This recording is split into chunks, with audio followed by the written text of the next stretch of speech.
This is Crow Inquisitors, an actual play RPG podcast about exonerated criminals doing the dirty work of a corrupt church.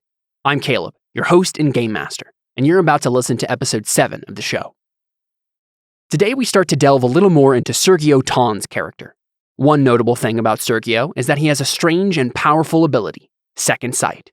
Let's talk about that trait, and its accompanying skill, Aura Reading, in the Burning Wheel rules. Second Sight is a character trait that can be bought for 4 trait points at character creation. With Second Sight, a character can peer vaguely into the shifting shadows of the spirit world. It is a powerful, multifaceted ability. Through an act of concentration, one can push through the veil of reality to see the other side.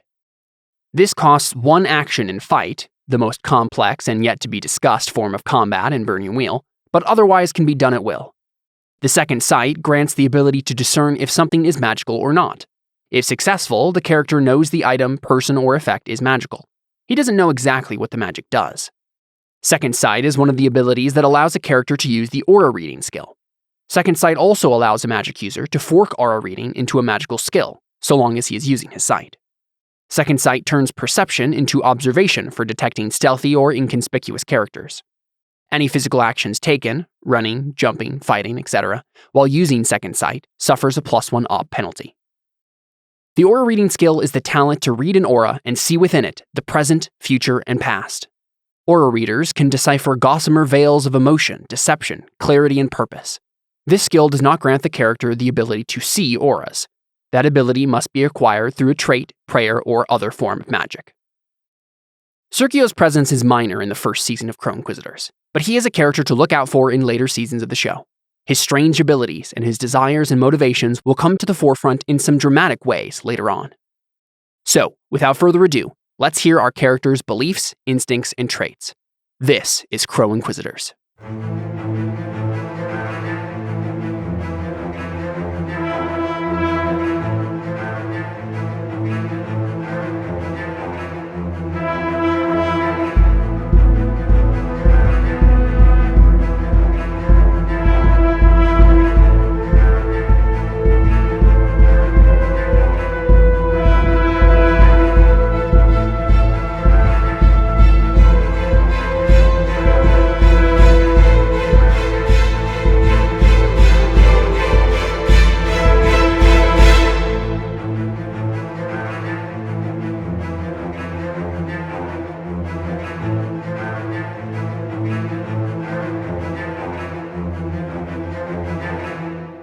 Hello, we're live with the Burning Wheel.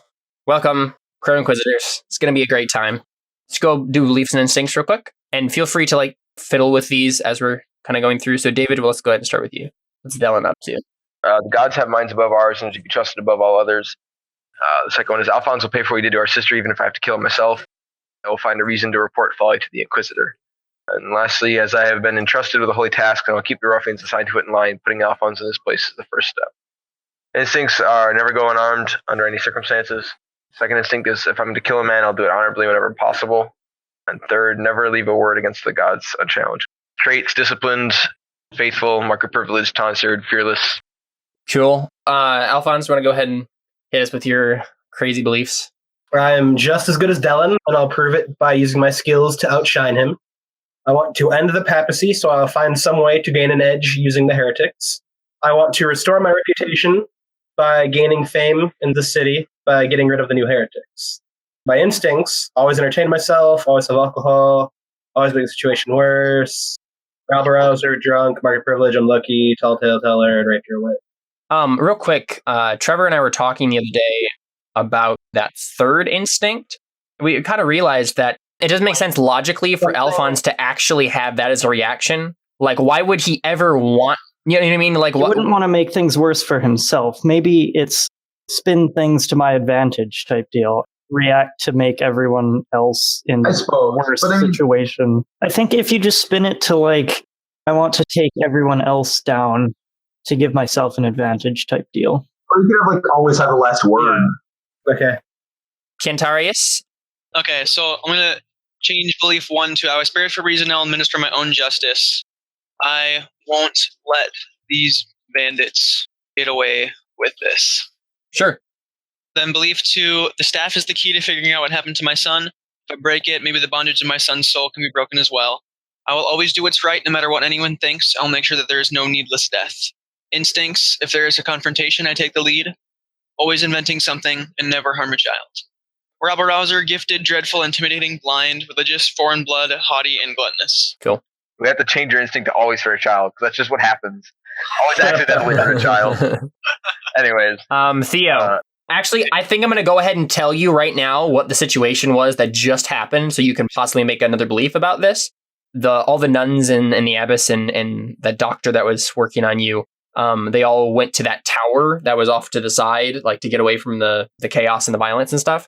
And so you just followed them in there. And then Josh's character, Antonius, came with the blacksmith and his family, and their daughter, the doctor and the nuns, started working on her. And she was like getting like horrible skin rashes and tumors on her face.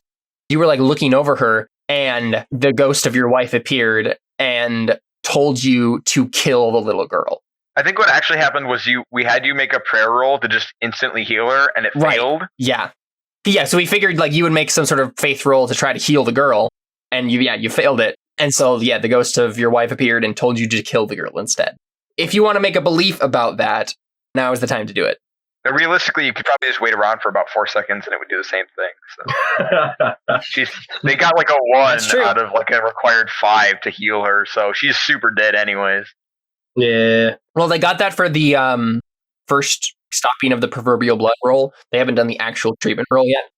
At that point, I mean, this god or patron saint got on my nerves, and I was like, really, it was more like a deal than a bondage. But the thing is, if you go back on the deal, you don't get your wife back. She's dead. Yeah, you know what I know. Can I make up something about the little girl? What do you mean? I looked at her and I like saw almost like my wife, not like.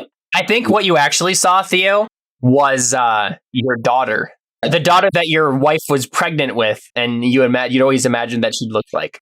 Yeah, that's good. And I see it, and I was like, she wouldn't want me to do this, and I was like, and I'm kind of like giving up, like almost like a voice in my head did, like she's speaking to me, but not literally, like directly. She's kind of like saying, "Let me go." And like, sure. At this moment, I'm just kind of like, I can't do this. I can't kill any more people. Okay, all right. I was thinking about changing my belief because it's protecting the abyss, like at all costs. Not anything about the little girl. Like you could put a belief about what you're going to do about it. So I mean, you could be like, "Oh, this deity's gone too far. Now I'm going to do everything I can to foil them," or maybe just be like, "I'm going to kill the girl because the deity told me to." Right? Theo's first belief is, if I do Narani's bidding, I will get my wife back. I have to decide between my wife and the abyss. It sounds like you've decided on the abyss. So do you want to rewrite that to what? I have turned my back on Narani. I will protect the abyss at all costs. You'd also get a persona point for that too. I just kind of like let go of her. Like she told me to just let her go, and like it's not worth it. And like she's telling me to move on in all senses. I have turned my back on Narani and let go of my wife. I will protect the abyss at all costs. Okay. Belief 2 is I'm fighting whether or not to trust the gods. I will work towards increasing my faith. Is that going to change? I don't think so, actually. I just don't want to be attached to the gods. Like I still want to, I'm starting to realize that I need the gods' help. It was like a deal. Like it was like, you kill anyone I tell you to. I'm kind of like, feels off, but I'm not giving up, or I'm not like hating you anymore. Okay, so I think it's probably along the lines of like you're realizing that you don't like the gods, but you know how to use the gods to get power, and that is through pretending to be faithful to them. The more powerful I get, the more I can do what I want to do. Like I can protect you. Definitely. How about belief 2 is I don't like the gods, but I can use them. I will work towards increasing my faith. So I mean, you're still increasing your faith score, but it's more of a specific like bargain with the gods rather than like an actual devotion. You're like, you know what? I'll continue. I'll do the doctrine stuff. I'll do the rituals, whatever. I'll pray to you, but you have to give me something in return. Yeah. Cool. It's ironic that you have the believer trait and I don't. It really is. It really is. And I'm really interested in that dichotomy because Dylan, you have more faith than him, like in just the stat. But I didn't even know believer was a trait. Believer is a trait that he got from a specific life path. I'm not actually sure if you can actually buy it. Yeah, okay, so belief 3, did you want to write something about the girl then? Or I know she's not my daughter, but I like see her as that. So I was like, okay, I envision if I had a daughter, I'm going to protect her. Kind of like, you know, like in The Last of Us, Belief number 3, I see Maddie as what my daughter could have been. I will protect her at all costs. And almost like if she didn't want me to do that, then that means she means a lot to me. Maddie means a lot to me because it's like, right. I gave up my wife for her, basically. Right. No, definitely.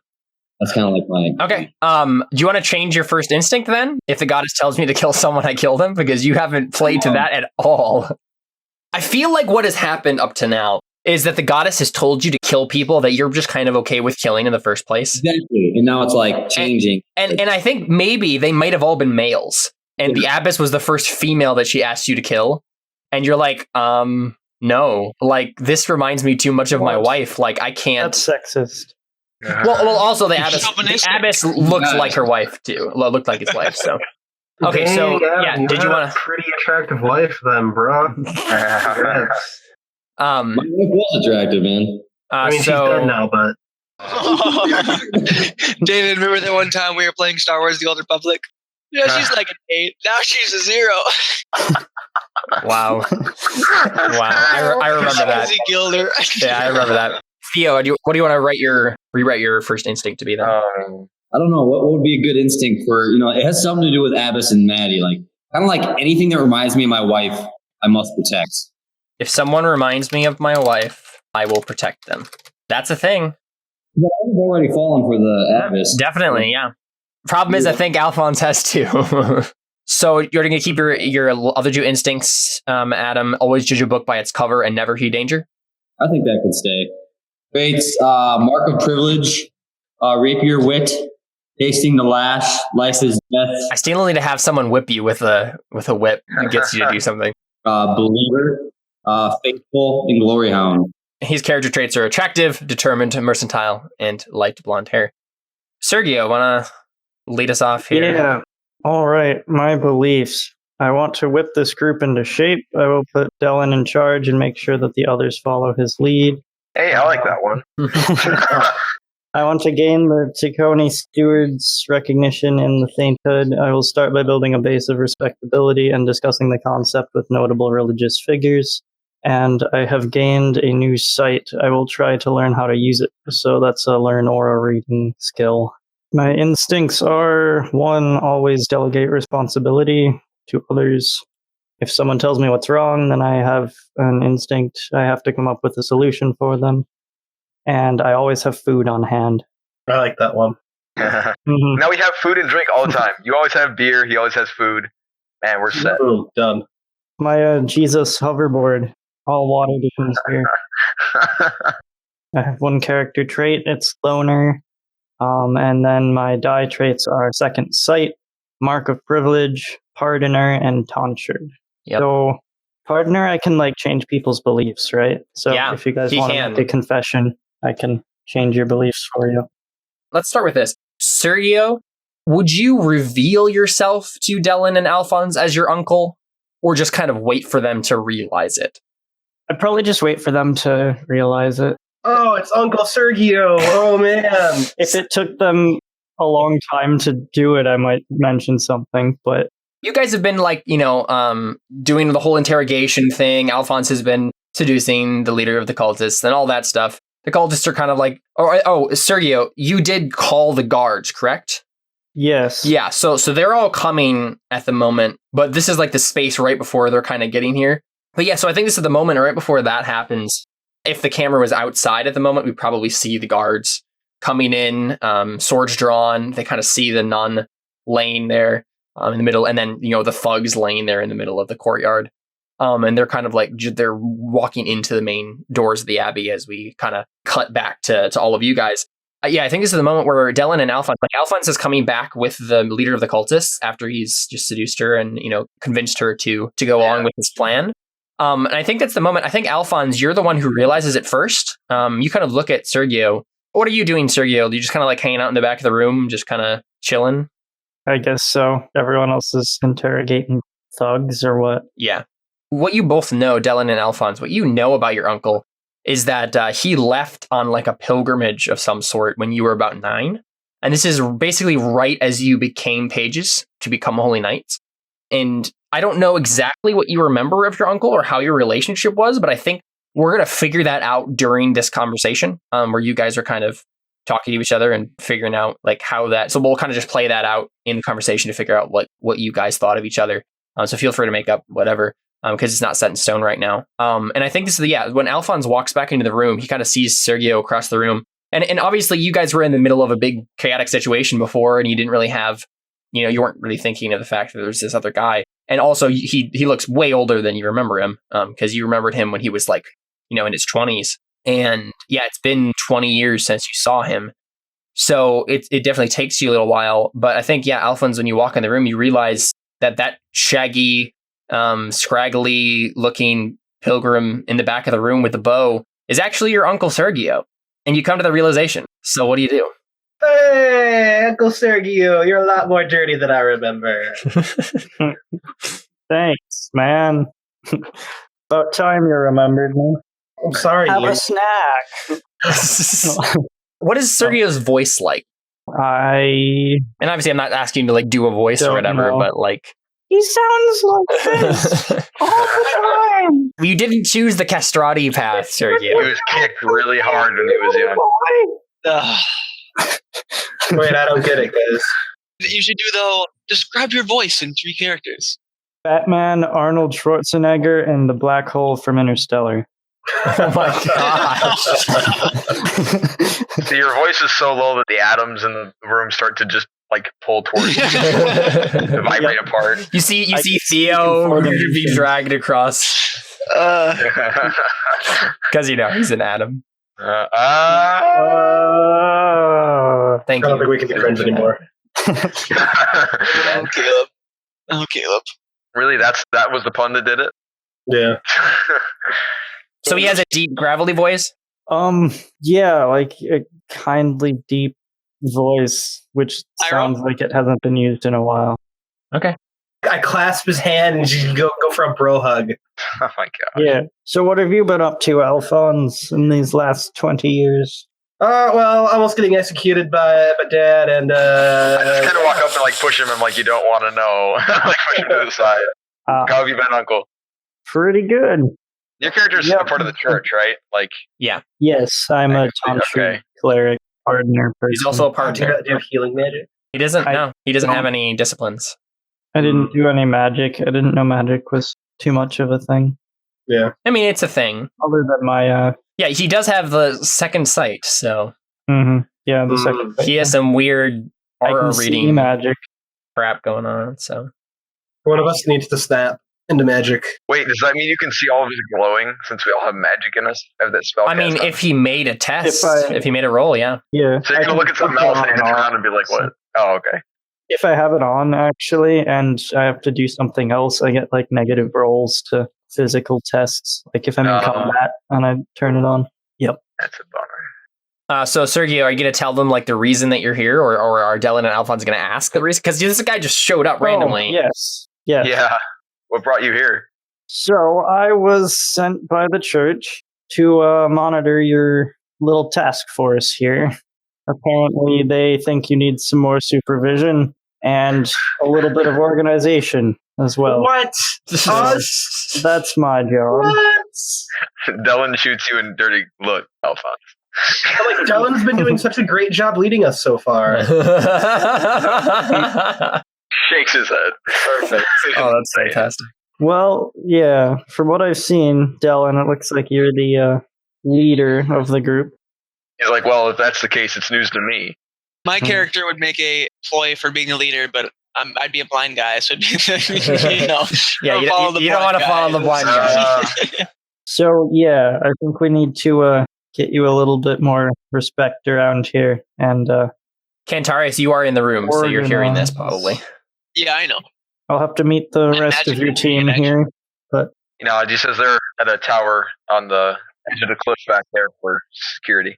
Yeah, some of them are busy killing children, and the other ones are guarding the abyss. Okay. And you think I'm joking. Well,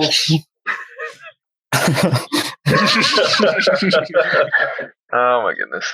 Okay. Hopefully, do not. And this is why I'm here. So I think what happens, the guards come in and they all have their swords drawn and they shout, "Everyone on the floor now! You're all under arrest!" Wait, wasn't I the one that brought the guards? Yep. Here. Well, you didn't bring them here. You basically are like, hey, like back me up. I'm going in, like get the guards together and come follow me, kind of a thing. Something going on at the Abbey. I look to Sergio. I'm just like, don't worry, I got this. I yell in a triumphant, manly voice. I'm like, we are with the church. Do not worry. He just like gives you a look and then like hardens his grip on his sword. He's like, on the floor now. I just turn and look at him. I assume you can tell he's tonsured. Does it look like he's trying to get me to do the same? Oh yeah, he's speaking to everybody. Okay, I don't think any of us tell everyone to that. sit down. Like, come on, guys, just follow the orders. I know him. I'm just gonna sit cross-legged and stare at them. In the classic meditation pose. Yes. Can I make an aura reading check on the dude? Absolutely, you can make an aura reading check on the dude. I need to get those training things up. Just do it on everybody you meet. A squirrel runs across the road. Is it magical? Yep. Okay, so what exactly you're trying to do with aura reading, Trevor? Determine his intention. You can read a mood. Wow. Yeah, you can sense a Probably person's depends intent, which is Ob 4. That would Where do I get a second pair of eyes? That would double to Ob 8, though. That so would be impossible it would be you could read a mood for Ob 2. You can detect if the subject is alive, dead from this plane or another. Sure. Wait, so is this a skill we can just open? So, because I have the second sight, I can train this. Yeah. If you have some kind of okay. But it doesn't actually give you the skill? Just lets you train it? No, the second sight trait would be like the ability. Yeah, it's literally the same as gifted. Because gifted gives you the propensity for magic, and but doesn't give you any of the skills. So that makes sense. You can buy spells, so I guess I'll do mood for 2, which would double to 4, right? Yeah. You succeeded. Nice. Oh, I did. Yes. Hurrah. His mood is a sort of like righteous indignation. Like he believes that he is totally in the right. You sense a bit of a lack of responsibility for this, in the sense that he has the authority of someone else behind his actions, and he has this sort of boldness. He feels like he can order this even against the Holy Knight and get away with it. Okay. Who was it that I let know that the guards? One of the random guard at the gate when you went into the nunnery. Which guard was it? You recognize him in the crowd. Okay. What are they doing once we're sitting down? Dylan doesn't sit. Don't sit. Can I wave the dude that I told about this? I see you've come now. You're refusing to meet your gaze. Hey guys, I get to roll my sword skill again. I'm just gonna sit. Okay. And eat a snack. I'm not concerned. Like just eat some like nuts or something. Yep. Yeah, Alphonse Cantarius, what do you guys do? I mean, the old cultists are already like sitting and bound and stuff like that. So persuasion check. Okay, so what is your persuasion? Like, what's your intent? Convince them that we're with the church and on their side and whatnot. That you're with the church and you're on their side. Yeah. That specifically, it is going to be an Ob 7, I think, for that specifically, that intent. I mean, to be fair, you got a 12 when you tried to convince me not to stab you, so let's do this. Ob 8, actually. Go Ob 8. Will that be a challenging roll if my persuasion is only 7? Yeah, it should be challenging. You just can't use any of your other stuff. I'm not going to add any modifiers. Yeah, don't add any modifiers. Because, I want the roll. And I still somehow get it. You have a fate. Wait, you have a 6, so you can spend a fate. I mean, I have to get 2 6s in a row. No, you need to get a 6. Like 1 6 in a row. And then 1 6 and then a success, yeah. I don't want to spend any of my 20 fate. If you're going to spend fate, you want to spend it on persuasion. Yeah. Because then if you stack up enough of them, you can shade shift it. If he has gray, can he Aristeia it into white? That's probably what that would be. I mean, to be honest, I can't think of any other thing he would do. If Jared's failing, can I try and call on the guy I know? Be like, hello, fellow in the back. Can you please explain to your compatriots that we are, you've seen me. These people are with me here. Unless you put a roll behind that, he's just going to avoid your gaze. So if you wanted to make a roll, you could possibly I will make his attention. A persuasion then? Probably. Let's see. I would think that would probably be a persuasion. Okay. So persuasion is trying to get someone to do something because it's in their own best interest. How are you trying to phrase this so that's in his own best interest to what? Like what are you trying to get him to do? Can I imply that to not do it will be a sin or something? Yeah, well, wouldn't I get like a partner reputation? See, the thing is, I don't think he knows that you're a partner. If you held up a pardoner coin and like he knows that he's at least some sort of monk, right? Because he has hair, but he's tonsured in that one spot, or not tonsured, but he has shade in that. So Is he there knows not an outward sign of being a partner? You can make that up. What if there's a necklace with a coin on it? Essentially, sure. Yeah, no, definitely, that makes sense. Yeah, so you could add that in. That would be like an advantage dice. Okay. So yeah, roll persuasion with 1 modifier, unless you want to fork in some other skills. Can I like mention that to bear false witness would be like add some intimidation in there? Definitely. Yep. Can I help him? Yep, you can help him. Sweet. With some suasion, I'm guessing. Now, I have a question. If I have multiple skills that are appropriate, like I can only just choose one. Okay, I thought so. How does meditation work for forking? Using meditation, a character may center before taking a test for another skill. This is a linked test. It would just be a linked test. You're just like, wait a minute. Oh. Well, this is the thing. Like, you don't have. I don't know if you have to do it for. It doesn't specify that you have to do it for a certain amount of time. So if you literally like while this is all going on and like Jared's like or Alphonse trying to persuade them, you're just like centering yourself. Thinking of what to say. Or yeah, definitely. So go ahead and make a linked test with meditation before you start this. Then, and if you let's see, it's an ob 2. Probably not that difficult. I am sitting and eating peanuts, so you know. Nice. That's a good color. Yeah, so you can go ahead and add another dice for the linked test there. 5 meditation? Man. So I think that's 3 modifiers altogether? Or no, 4. With 20 years in the woods. Put 4 modifiers on that persuasion roll. So you're actually rolling with more dice than Alphonse was. So the ob is still 8. Wow. So, but it's not gray. Oh, I mean, I can help him too. Oh yeah, Alphonse should help too.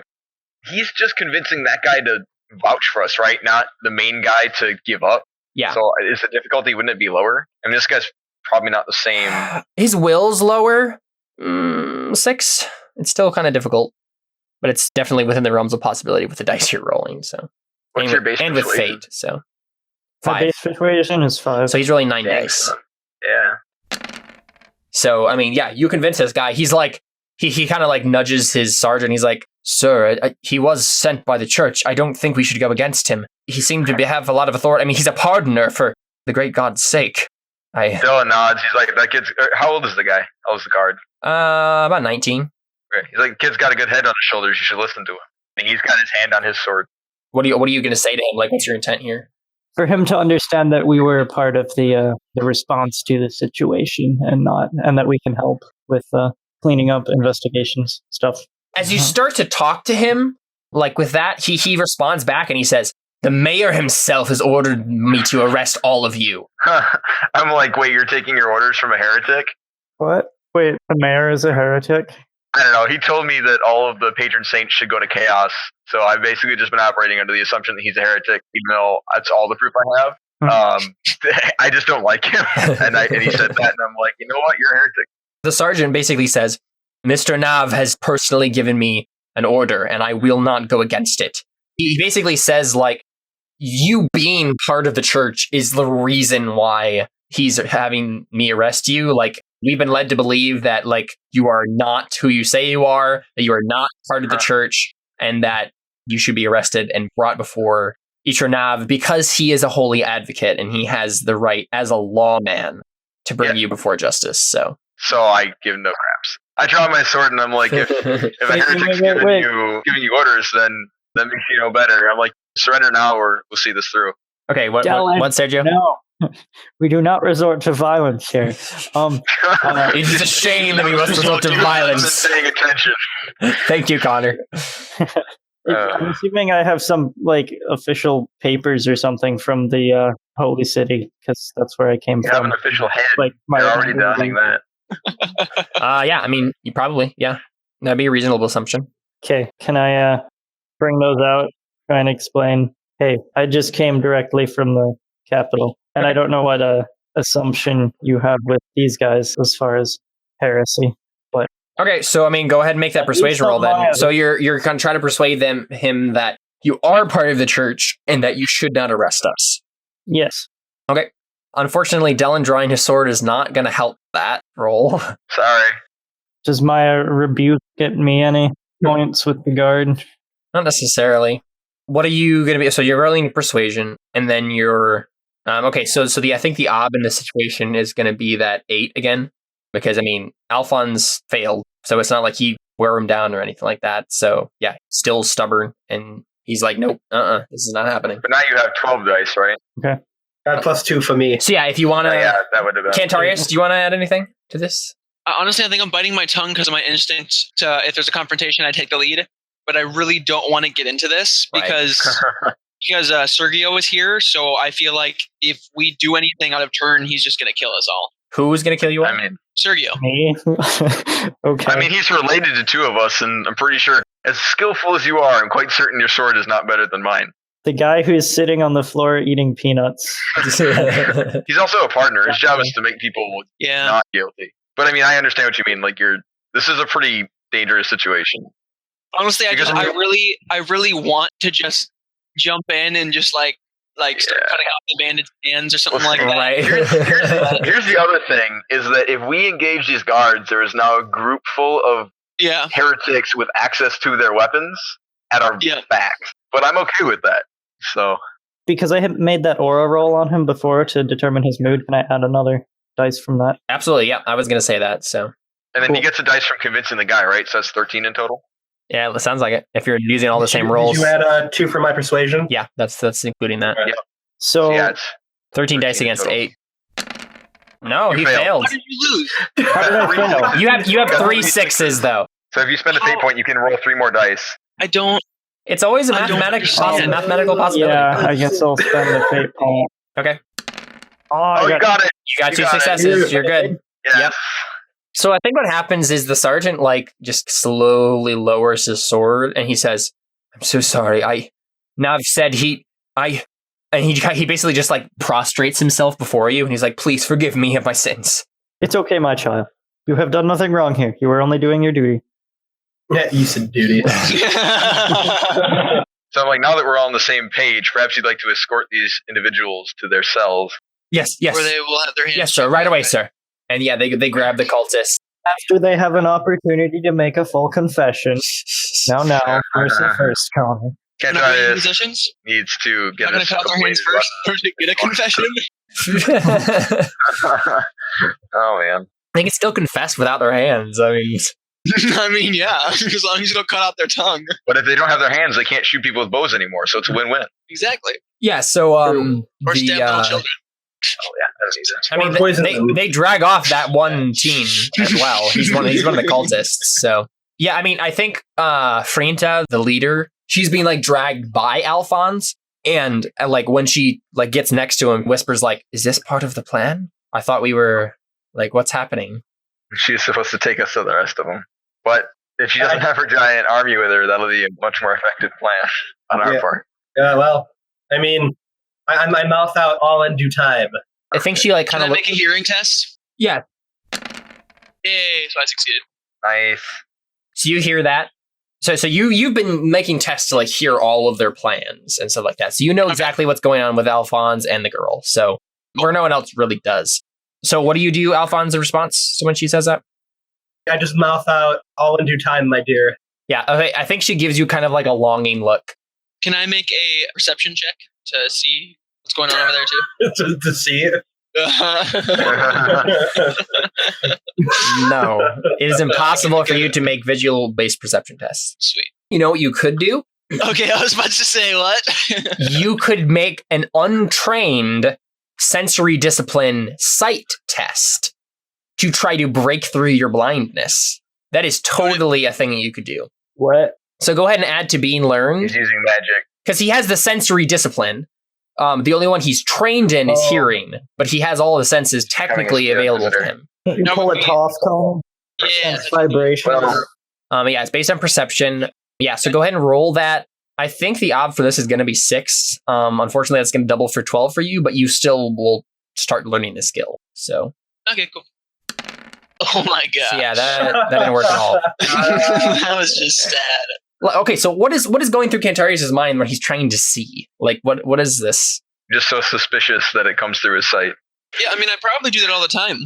Pretend to see. And try to imagine stuff. Yeah, definitely. And this time you just feel, you feel this pressure in your head.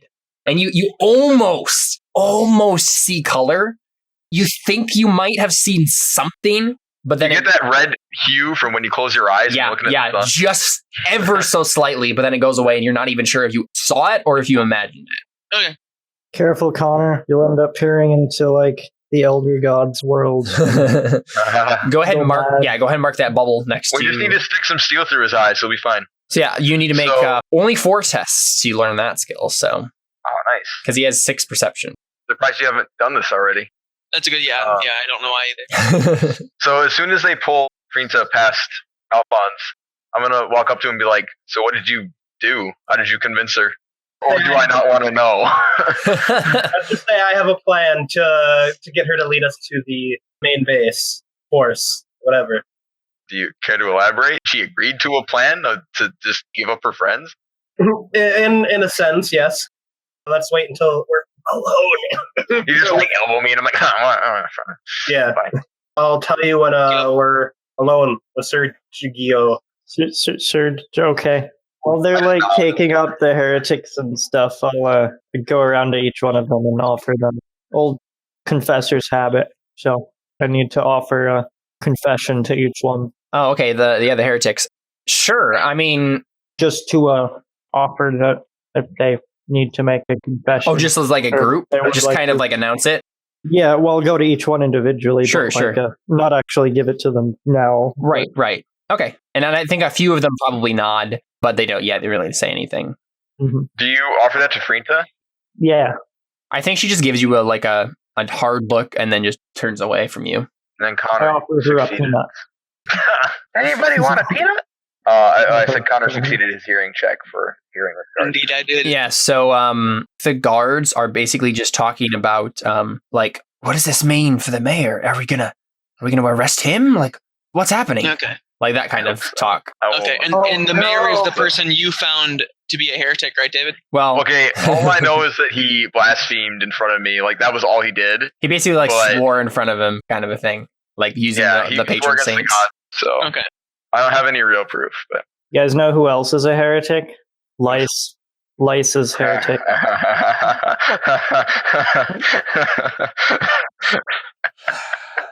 Oh my gosh! I love you, Trevor. Wow! Oh, it's so good. Oh. Wow. Anyway, okay, so so what are you guys like planning on doing at this moment? Well, I'm gonna wait for Sergio and then tell him the plan, The plan? What The is the plan. plan, my child? and then impress him with my knowledge. Is it just Sergio, Dellen, and Connor now? Cantarius, yeah. So yeah, they lead those people off, cultists off to like Holmop's Gale or whatever. And you guys are kind of like left there. And I think the sergeant like comes up to you guys like right like when they're all leaving, kind of a thing, and basically just says, "I'm sorry that I interfered with the church." And he kind of like looks at Sergio and he says, "Do you have a coin that you could give me, perhaps?" Yes, I do. You were just doing your duty. But if you feel that you need forgiveness, here's a coin. And he like grasps it and says, "Thank you very much, pardoner." So wait, if you get one of those coins, you're seen as forgiven for all of your transgressions and Pretty whatnot? much, yeah, pretty much. Oh, then Oh, Dellen wait. won't be able to be mad at me anymore. If you wanted a coin, we probably would have like gone into the back room and done an actual confession. Because wouldn't a coin be like everything? Yeah. Also, Jared, technically you have been forgiven for all of the things. Mhm. That- You're 'cause you're you got completely pardoned. exonerated. Now I'll be doubly holy. He just doesn't care. Also, the real question is, why didn't Dellen just go get a coin when he killed the what's-his-face and be like, "Look, I have a coin, get over it." Because I mean, you might have, but Bishop. yeah, I think the Inquisitors were like, "Nope, doesn't count. You're an idiot," kind of a thing. Must be nice to just Mhm. decide for God. I think that actually might be part of the job of Inquisitors, is they can kind of like veto forgiveness for those things. I hope so, because that's really Yeah. OP otherwise. This has nothing to do with it, but That's fine. for practicality's sake, they should have it so that the church people donate the coins back during the service. So then they don't run out of coins. You don't have to keep making them.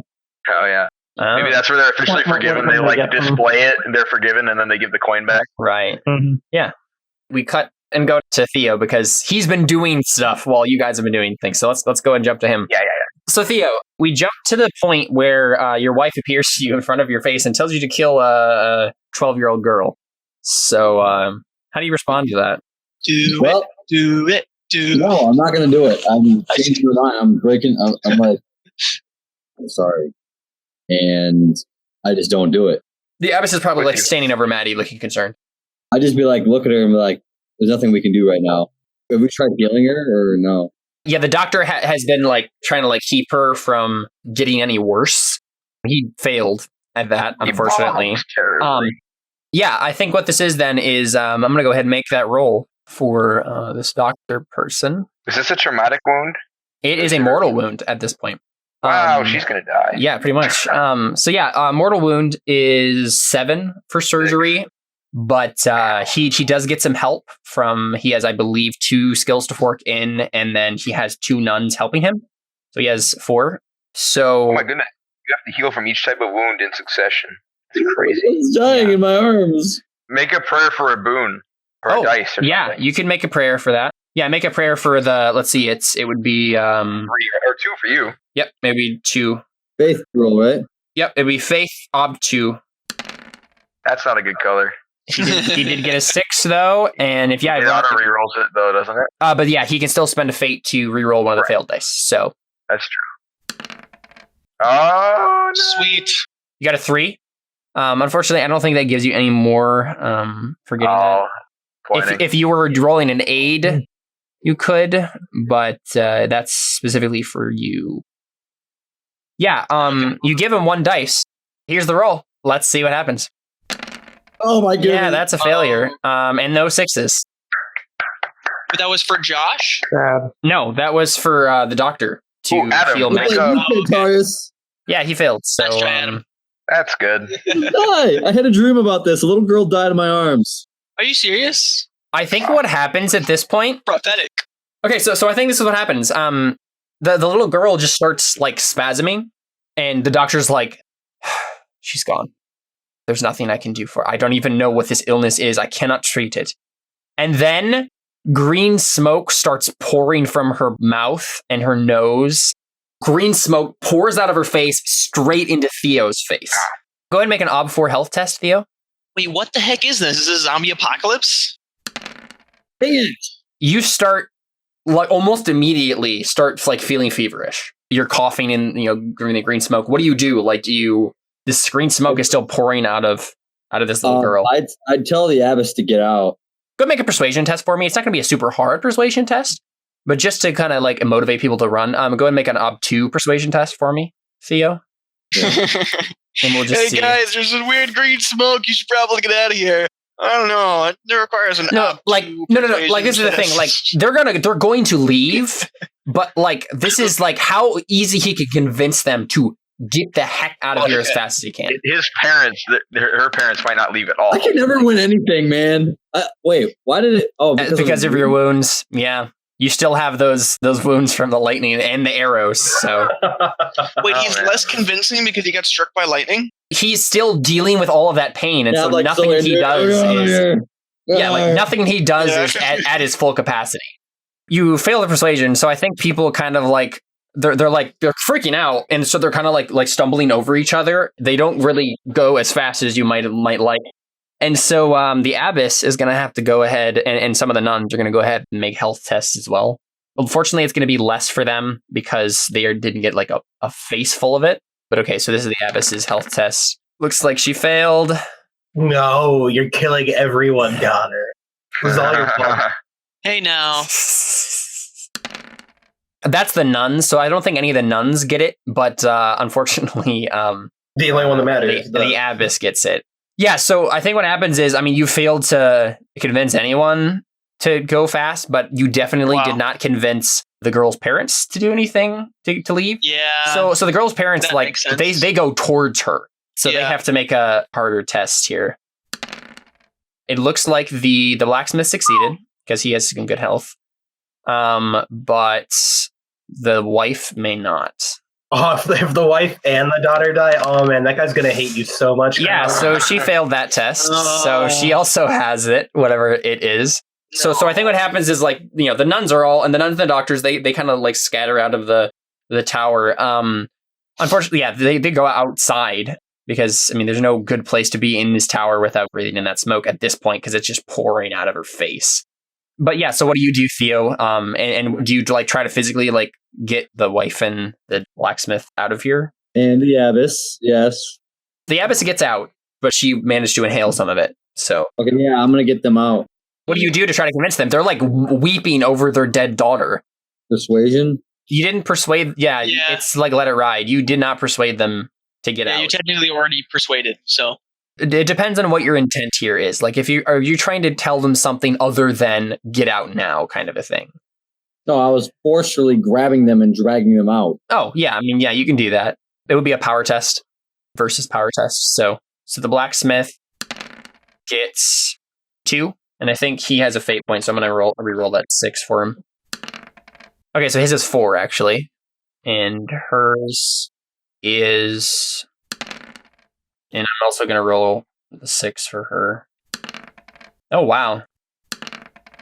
Oh wow! Okay, so yeah, they both got 4s on the roll. So if you can get a 4 or above, then you can drag them out. Otherwise, they're staying put. Yeah. Oh my goodness. So yeah, I mean, you had 2 dice to do that. So in your weakened state, you just can't make them budge whatsoever. Oh my gosh. I'm gonna try and get out myself. Okay. Can I like pray while I'm doing that? To do what exactly? To heal yourself? Yeah. Yep, that's Ob 4, Faith. I'm gonna fail probably. Yep, I always do. It's because you keep failing that you never advance this stupid attribute. Oh, you don't get tests for faith unless No. you wow, that's rough. You still have a disease. This is going beautifully. Basically, Should what just that kill there, Adam. basically I'm what just that gonna means die. for you, Theo. I got struck by lightning, shot by arrows, hailed a toxic disease. Basically, what that means for you is that you have another light wound, which possibly will increase depending on if you don't get treated for this thing. So yeah, you have 2 light wounds. You have an arrow wound and this disease now that haven't been treated yet. Well, you should probably have the doctor at least treat your arrow wound. That doesn't get worse. Yeah. Okay, so I mean, basically what happened, you're feeling pretty feverish. You also see that the abbess is looking feverish as well. She's sweating profusely. Yeah, what do you do? Is that because she's hot? Oh. Now's not the time for that. So yeah, do you want to have the doctor try to take a look at you guys or what? Yeah. Okay, yeah, so I think the doctor comes up to you and I think he has this look of determination on his face, like, I lost that patient, but I will not lose you two, kind of a thing. And I think he goes to work on your arrow wound first, because he's like, yeah, that's not going to help you get over this disease, so I'm going to take care of that real quick, like, bind it up. Yay. Okay, so go ahead and make an Ob 2 health test for me. If you're successful, the pain fades immediately. Health doesn't get affected by wounds, luckily. Oh, it does. I finally succeeded. Okay, so yeah, the pain from that goes away immediately, so that means one of your light wounds is gone. No, wait, that wasn't a light wound. It was the superficial wound, sorry. You can mark that routine health test. Yeah, and then he goes ahead and goes to work on the disease. And I think he's like talking to you as he's doing this. He's like, I think I got it too late last time, but I think I can treat the preliminary stages much easier. And the nuns help him as well. And I believe that's still Ob 2. Yep. So he should succeed with flying colors. Sorry. I had really bad luck, so any success is good for me. He succeeds with that. So for you, let's see, a light wound. Yeah, so go ahead and make an Ob 2 health test for me. And if you succeed that, then you will be completely cured of this disease. Yes! Woo! Awesome. Get another routine health test. Yep. He can't treat the light wound that remains from your burns, because that just has to heal naturally. But you do not have the extra light wound. So you only have 1 light wound penalty at this point. I can deal with that for now. But yeah, so he's going to go ahead and do the same thing to the abbess. Yay. Awesome. And then she has to make an Ob 2 health test. Isn't this fun, Wait, what guys? kind of surgery is this? I mean, he's just using his doctoring knowledge. He also has a couple other skills that he's using. So he's not actually performing surgery right now. You used apothecary last time, right? Good. Yeah. I was about to say, I just looked over at the thing and I was like, surgery? What's going on? How did I miss that? She's succeeded on the health test, so she's also good. The Navs are still inside, or the Navs, actually. The blacksmith family is still inside. And you see some of the green smoke kind of dissipating out the windows a bit, like leaking through the cracks of the door, too.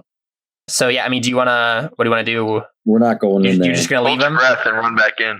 Oh, would that work, Caleb? From everything everybody's figured out so far, it should just be breath related. What do I have to roll to hold my breath? It's just an inhaled toxin.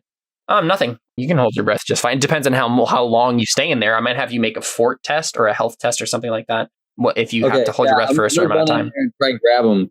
I'm going to use my power again. Okay. And now that you're a little bit healed, it should work better. I think you go in, and the wife is dead on the ground, spouting the same smoke from her mouth. And the husband is just weeping bitterly over her body and just like screaming because his whole world is just collapsed. I'm gonna make a health test for him real quick just to see if he yeah, because he would be weakened. Like he wouldn't be able to fight me as well. Yeah, he failed that, so he does have it now. So I'm gonna go ahead and re-roll that power test with the light wound that he's accrued. So go ahead. That you're rolling against a 2 for power test. They just won't come. Wow. Yeah. So I think he's basically like knock him out. Definitely, you can do that. I'm gonna do it. I'm getting roll brawling. Roll brawling. It's gonna be hard to do while holding your breath. Brawling? I'm like holding my breath, beating up people. I'm like, but it's also going to be hard for him to resist while breathing in the smoke. Mm-hmm. Yeah, so I think what happens is like he is like almost frothing at the mouth. Like he's like, I am determined to die here with my wife. And I think he says that. I think he looks at you after you're trying to like wrestle with him, and he says, "Leave me to die." And he just goes back to crying over his wife. I'm just gonna leave him be. All right, go get some fresh air. Yeah. So you take a really big gulp of air and you get outside, and you're almost got to the point where you're about to breathe in, but you managed to get out in time. Is that it for you then, Adam? Probably. Yeah. Okay, cool. So what do you think your character will kind of do after this? Just kind of stay by the abyss, probably? Yeah. Okay. How much are you going to tell our characters about what happened? Because how much Connor finds out about what happened might have an impact on him, or will have an impact on him. Yeah. I'd probably tell him. Yeah, you just probably tell everybody. Okay. All right. I'm going to murder somebody tonight, probably. Probably. So yeah, let's go ahead and take our second break there. And then come back and figure out what happens to the rest of everybody. So this is fun.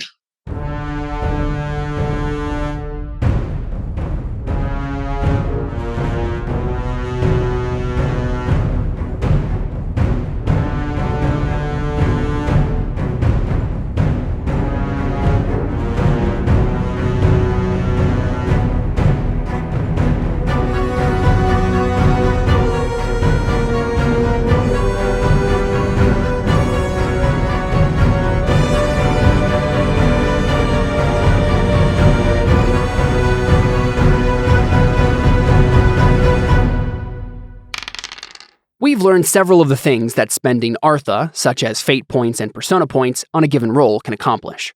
There are 2 other Artha feats that are slightly different and more significant than the others. An Aristeia is the first one, and an Epiphany the second. Both are gained only after spending multiple of each type of Artha, fate points, persona points, and deeds points, on a given stat, skill, or attribute. These do not have to be spent simultaneously, but instead can be slowly built up over multiple rolls, spending fate, persona, and deeds as you go. An Aristeia costs 5 fate points, 3 persona points, and 1 deeds point on one specific stat, skill, or attribute. Once the Artha is spent, you may choose one of 2 options. Either a player may choose to shade shift one of their stats, skills, or attributes 1 shade lighter for the duration of an entire scene, a fight, a goal, a gauntlet, an argument, etc., or they may choose to ignore all wound or other subtracted die penalties while they accomplish one simple goal. The goal must be defined when the Aristeia is activated. The other Artha feat, more difficult to get, is the Epiphany. By embodying their persona, truly fulfilling their destiny, and moving beyond their bounds, a character may undergo a permanent shadeshift of one of the character's stats, skills, or attributes. In order to earn this fantastic boon, a player must push and test one of their character's abilities past its limits. Not only must the ability in question be used at critical junctures in the story, but the player must spend Artha on those tests. To shade to the next lighter shade, a player must spend a total of 3 deeds points, 10 persona points, and 20 fate points. If a player has spent this much Artha on one of their character's abilities, then the ability immediately and permanently takes on its new shade. Artha spent for an Aristeia also counts for an Epiphany. One quick note before we get back to the action. Adam had to step out of the game for the rest of the session, and so Theo's character will be played by me in any relevant scenes moving forward in Episode 7. The same goes for Antonius, since Josh is also gone. Alright, without further ado, let's get back to Crow Inquisitors.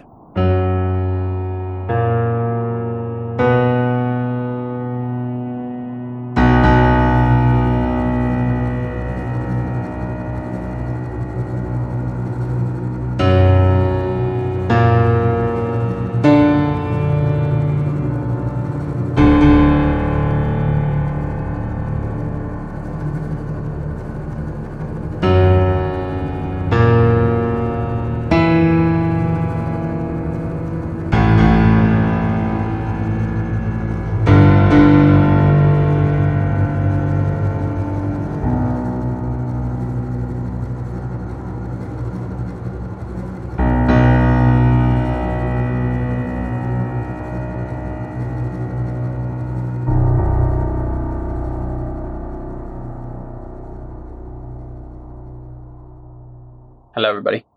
So I think what happens then is, I think we pop back over to the rest of you guys. What do you do after? I know Alphonse was going to tell everybody the plan, so I'm going to probably start with that. Yes, I like plans. So I'm like, hey, Sergio, I got a plan. Nephew. Yeah. Are you planning on telling Connor the plan, or was it just me and Trevor? I mean, if he's there, I don't care. I'm just, if anything, it's better because then he'll just get to bask in my amazingness. Like, hey, Sergio, I got a plan. Whoa. Hit me with it, nephew. I thoroughly seduced the main heretic lady, and she's like super in love with me. So all we have to do is do a faux breakout with me breaking her out, and then you guys just follow us, and then she'll lead us to the main heretic camp. Huh? Wait, so you want to break them out of prison? Just break out the main lady. I'll convince her that once we get the rest of her heretics, we'll come back for her friends. It might be safer if we pardoned her with a... But then she'll expect a trap. Say you stole it. I don't care. We have coins. But if we pardon her, then there won't be other people besides us trying to kill the two of you. Oh. Because if we do a break, then the guards will probably... I mean, if we don't ask the guards to help us... Well, we're going to get the guards in on it. That was part of the plan. Just have some guards pretend to be knocked out in the hallway. Fair enough.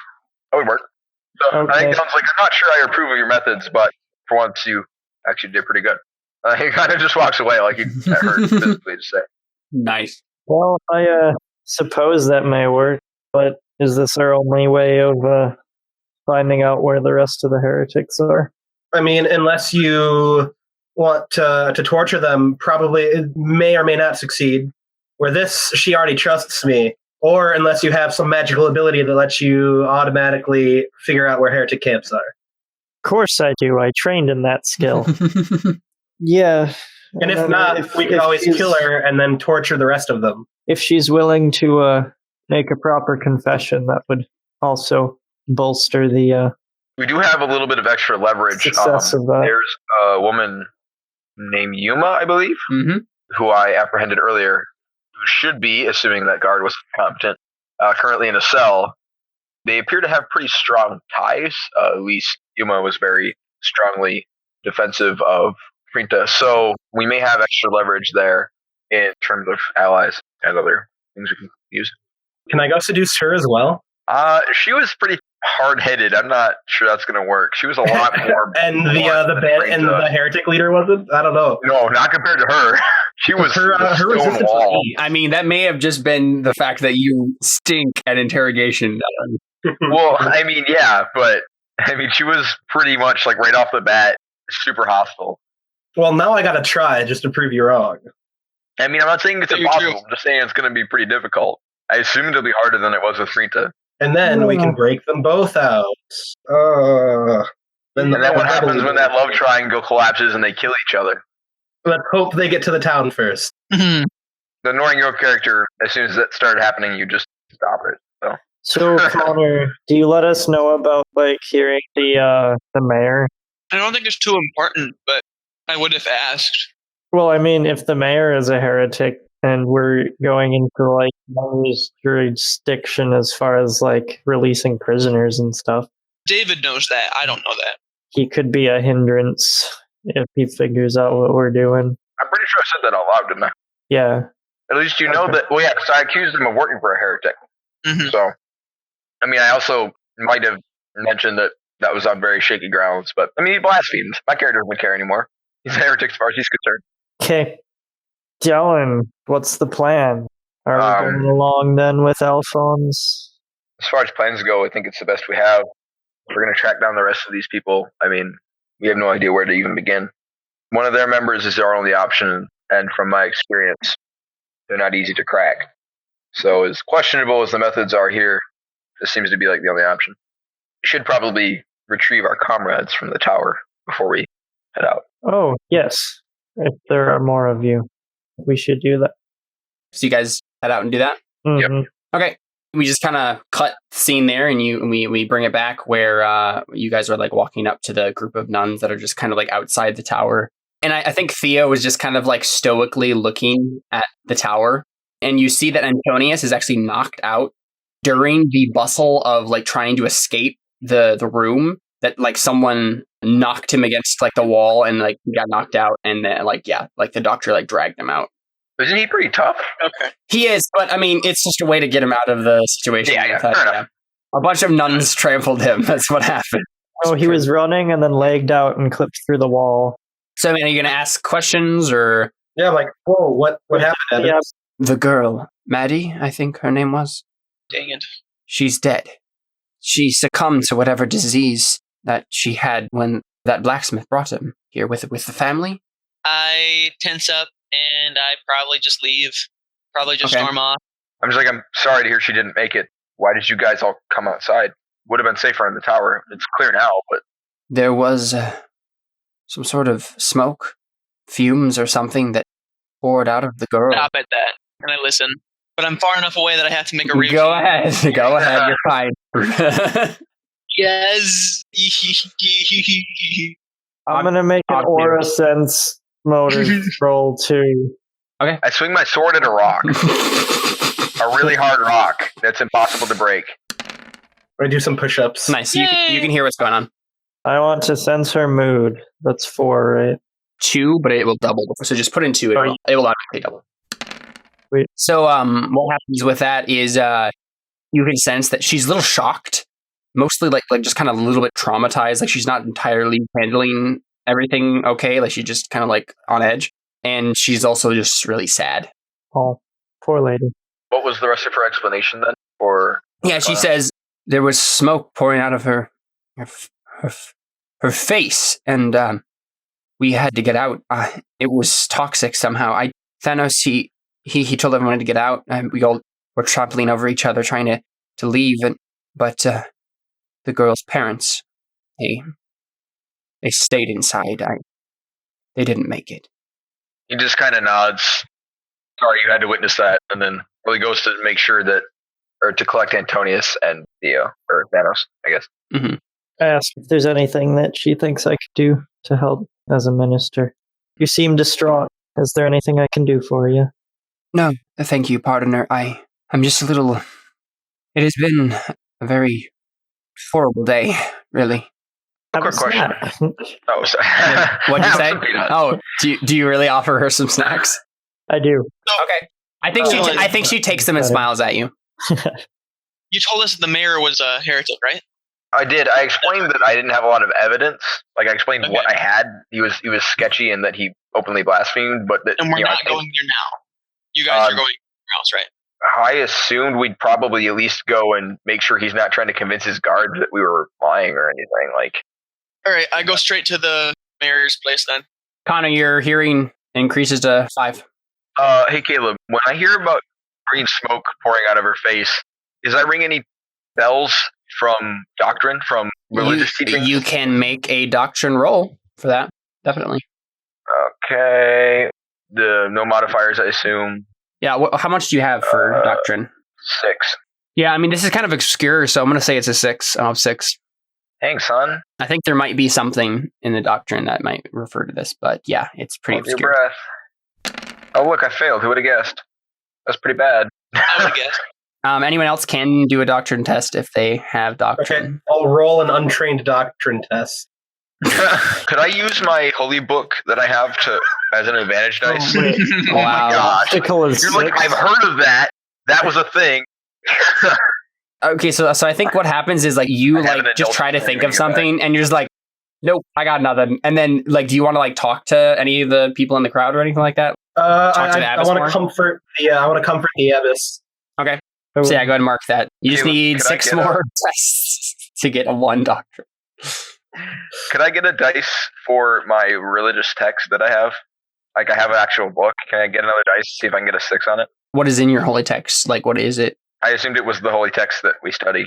Oh, like That I got the that main one? I mean, no, I don't think they would, because I think you're learned enough that you would memorize most of that. Can I help Trevor?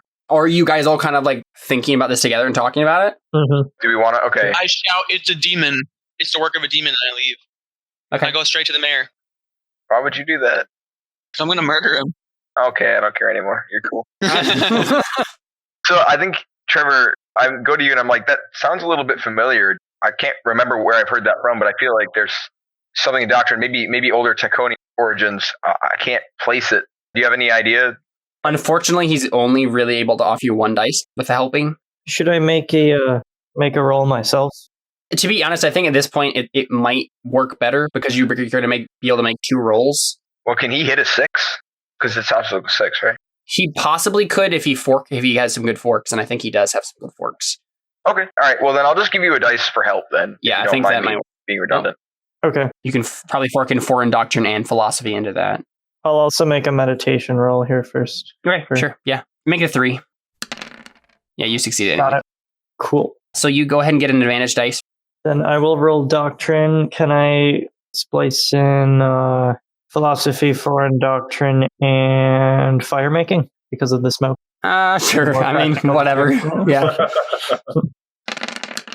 Cool. Got it. Okay. I think you think of an interesting piece, and it definitely comes from the Taconi side of things. You remember in one of the original, like, supposed to be divinely inspired texts, that it does say something about a smoking mirror. It's some sort of like ancient artifact or something that supposedly was used by like the great god. It would be the unknown god in Taconi literature to basically see into the mysteries of the universe. The smoke in the mythology was deadly to anyone who breathed it in, but the unknown god wasn't affected. There are varying translations, whether or not it's because of his holiness that this was toxic, or because of like or it was just toxic. Yeah, maybe the knowledge is too much. But yeah. So yeah, to unlock look into the mysteries of the universe. And you think maybe about the fact that, wait a second, why is it a mirror? But you know that he is the unknown god. He is the mysteries of the universe. And so he was like discovering himself, basically. Yeah, okay. It is also under translation whether or not the color is green, or if that was some sort of metaphor for something else. It's still under discussion. So it could be a literal green smoke, but it also could be something like the growth of something, or something like that. So was there a mirror in the room, or is this a literal mirror? I asked Thanos, is that what he said his name was? Yeah. If there were any mirrors, or where he thinks the smoke came from. He looks at you with like haunted eyes and he says, "The smoke came from their faces." The girl didn't. She didn't contract it from anything. It's just. He probably squints and he's like, I don't know how she got sick. No, it's just like you didn't see any mirrors, or like conspicuous mirrors. Obviously, probably normal mirrors. Mirrors? No. He's just nods. He's like, okay, we'll have to see if we can figure out where this smoke came from. And I think at this point, Thanos sees that Alphonse is near the abyss, and he goes over and kind of places himself in between them. I think Dylan's just gonna go grab Antonius and put him on the horse. Yeah. Sergio, Alphonse, what were you doing?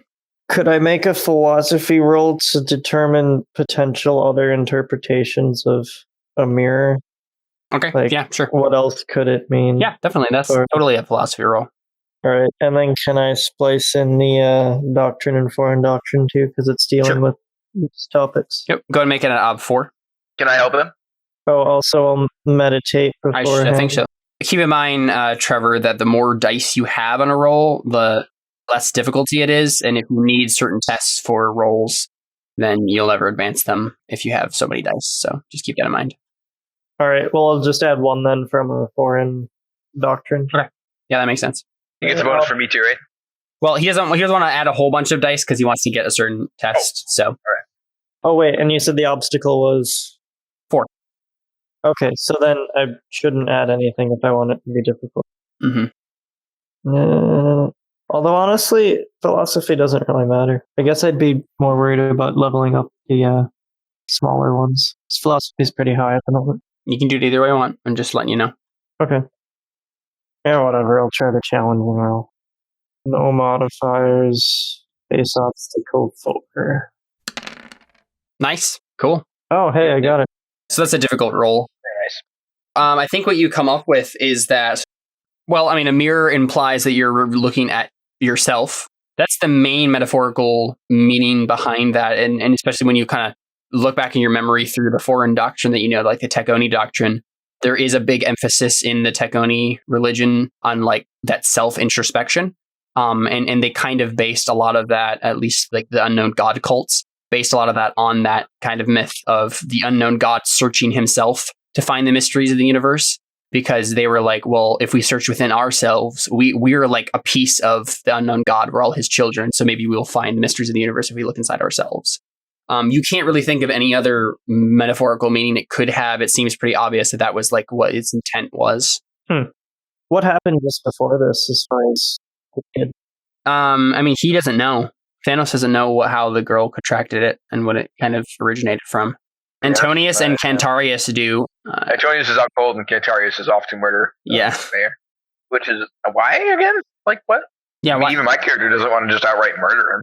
Because I'm legitimately just super angry and to take it out on something. Yeah. Wow. Can I ask? I literally don't care what happens to me right now. So. Okay.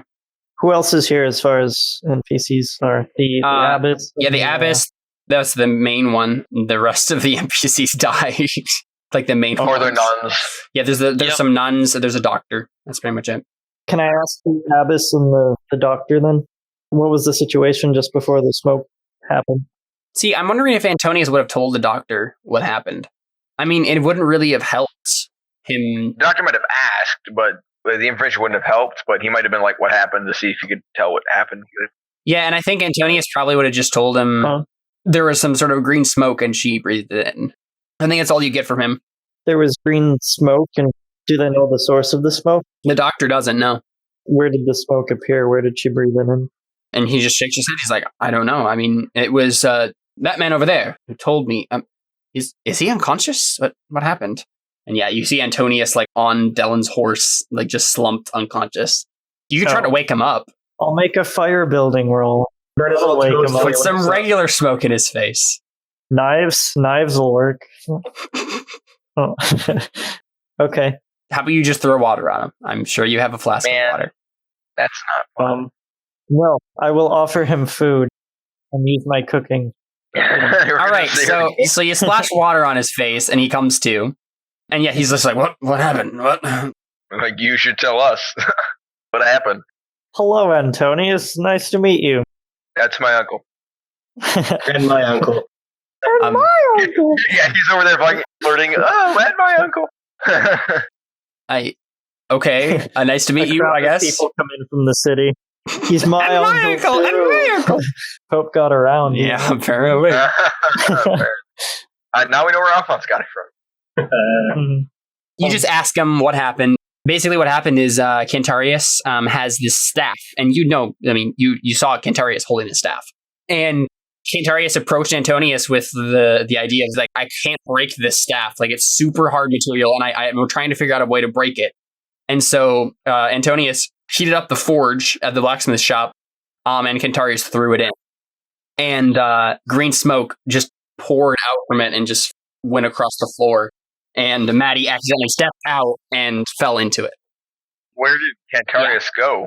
Like, once you mentioned Cantarius, I'm like, where is he? Yeah, and he's nowhere to be found, so. Where did they get the staff from? Antonius has no idea. Unless, Cantarius, did you tell him where you got the staff? No. Yeah, I didn't think so. So it was your staff, Cantarius? Yeah. Yeah. You're gonna have to explain things. Yeah, well, you have to catch him first. Yeah. I'm like, well, we should probably get back. We need to catch up with the guards and make sure the prisoners don't get away. We need to check on Yuma, make sure they got her to the cells. We need to enact a plan. We need to figure out where Cantarius went. Get a lot of stuff to do. And the abbess kind of looks at you when she hears what you're talking about this, and she says, I think we're okay here. We should manage to pick up the pieces back at the abbey. He just nods. He says, I'm sorry for your loss and for how much trauma you went through. Did we find the corpses of the other nuns inside the abbey when we went in? I know we found a couple, but she said like half the abbey was. Okay. How did Antonius not get blamed for Maddie's sickness? What'd he say? The blacksmith and his wife were just too concerned about fixing her, and the fact that Antonius has been nothing but nice to them, so they just believed him. Okay. Were they there when that happened? No, they were inside the house, and Maddie stepped out into the workshop and then fell into it, so. Oh, by the way, Sergio, a random question. Where's your falcon? Yeah, falcon? Oh, he was probably waiting outside the building for us, so once we came out of the nunnery, he would accompany me. Okay. Trevor, you stopped at the popery, right? And you found a thing called the Tiddlywinks, right? Random object. Yeah, totally. Yeah. I've got the Tiddlywinks.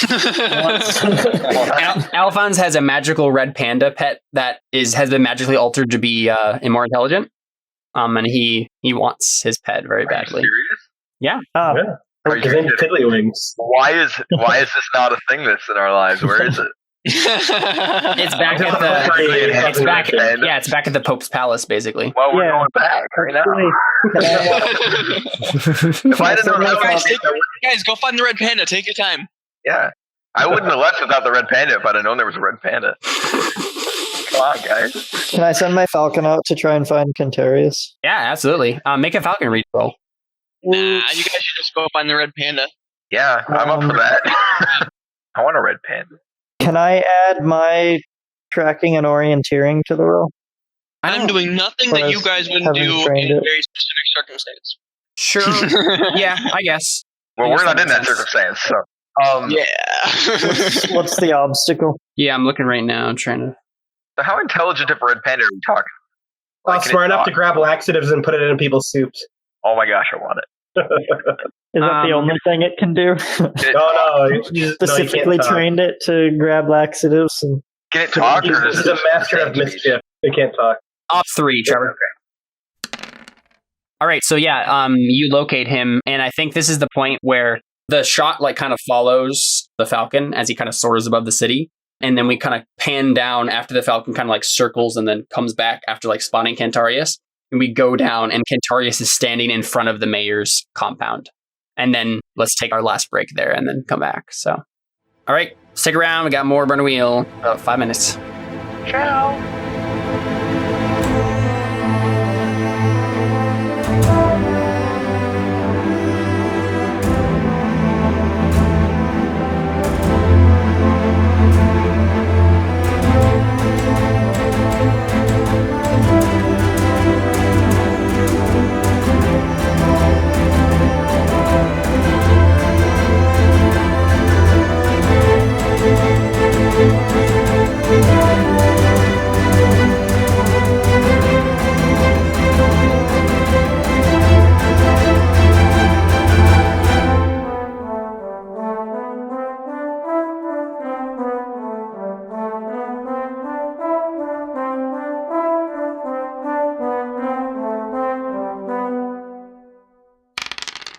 One quick rules note to make that may be helpful to clarify is the difference between the skills Inconspicous and Stealthy. The main thing that delineates the skills is that Inconspicous is a social skill based on a character's will, and Stealthy is based on a character's speed. Inconspicous is the ability to go unnoticed in a crowd, and obstacle penalties can be added for garish or inappropriate dress, or if a character is above or below their station. Stealthy is the ability to use camouflage, natural surroundings, shadow, light, and a quiet step to move undetected. You can gain advantage dice to a Stealthy roll for light, weather, and ground conditions. Both skills, however, are typically tested against an opposing character's observation test. That's all from the rulebook. Let's get back to the action on Crow Inquisitors.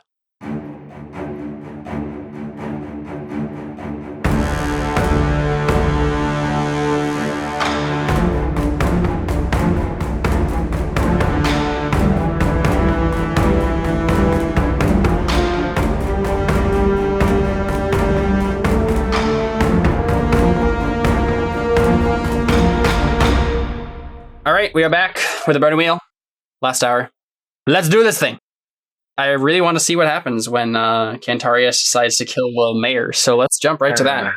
Cantarius, you're standing in front of the mayor's compound. Cantarius, this block right here is actually one compound, so there's a wall around it, and then it's just a series of buildings inside that wall that make up the mayor's office and his quarters and stables and everything like that. Yeah, it's basically the middle of the night at this point. All right, can I just walk in, or do I have to climb over the wall? Yeah, you're gonna have to find some way to get inside because the gate is locked and there's walls. So okay, well, I'm a blind guy. I'll just climb. How does that sentence make any sense? Perfect sense, I guess. Can I craft something? Can I craft a shovel and dig my way under? No, that'd be dumb. Craft a grappling hook and climb over. You could very easily. Well, let's see what you have. Yeah, you don't have any. Oh, you have an alchemy toolkit. You could make some alchemy stuff, Connor. You could make some explosives. Isn't it kind of dangerous for someone who can't see to mix liquids that are explosive? Oh yeah, definitely. Yeah, I taste test everything. Oh, good. That makes it so much better. But I mean, as long as I'm not using anything that doesn't have a distinctive smell, or like if it doesn't have any sort of smell. What did you want to do then? You have a few options here. You could try alchemy. I'm going to make a grappling hook, but I also want to alchemically make an explosive real quick. First, I mean, you're going to have to do a scavenger roll to try to figure out the materials for that. In a town like you this... can just make an explosive with what you're carrying on you, like now. No. He's making a scavenging roll. So while he's walking through the city, he was scavenging like various materials. Don't tell me you can make an explosive with a paperclip and a pack It's of going to chewing be... gum. Trevor, it's going to be a very difficult roll, but it's a technically Nobody got possible. that MacGyver reference? I got it, but I didn't want to end up getting Okay. But okay, so Connor, that's going to be an 8 for scavenging. What? Yeah, Connor, finding California. random explosive chemicals that you can mix together in the town this size. Yeah. That's an 8. You got 2 6s. So if he's scavenging stuff, I assume that takes him longer to get there, right? I mean, if he's stopping every couple minutes to look for stuff. I guess, yeah. Because you know where he is once the Falcon gets back. Yeah, we'll basically have some sort of timer that basically, like, if Connor takes enough time doing all this stuff, I'll just say you guys arrive, kind of a thing. So Okay. So real quick, though, the likelihood of me succeeding if I spend a fate point is pretty much nothing, right? not necessarily. I'd have to get at least 2 more 6s and successives even after that. Yes. Yeah, so the chances of doing that are 1 to 144. Yep. So you'd know. But I will make a scavenging roll for grappling hook stuff. Failing to roll in Burning Wheel is more than just, like, you fail. It should be complicating your situation, so I think it does take the same amount of time. But, yeah, you don't find anything. All right, so then base up for finding normal stuff. Just something you can make a grappling hook like out of? roll? Like 3. It's not that difficult. Oh, yeah. It's a routine. Cool. I don't need any routines, though. Yeah, but now you have a grappling hook. But hey, I succeeded. So. Make a mending test at Ob 2 to put that together. Okay. Oh, What? Wow, you have a 6, though. Well, what the California? Oh, This looks familiar. I think it means that could you make it, but then it's faulty somehow. Yeah, You so get all the way up to the wall. And you succeed. So, Connor, to all intents and purposes, you think that you succeeded. So, how do you proceed? I mean, I'd throw it up and start climbing it, and then it just snapped, so I'd just fall. What I think happens then is you do grapple it, but then as soon as you just pull any length at all, it just snaps and it all falls apart. Okay.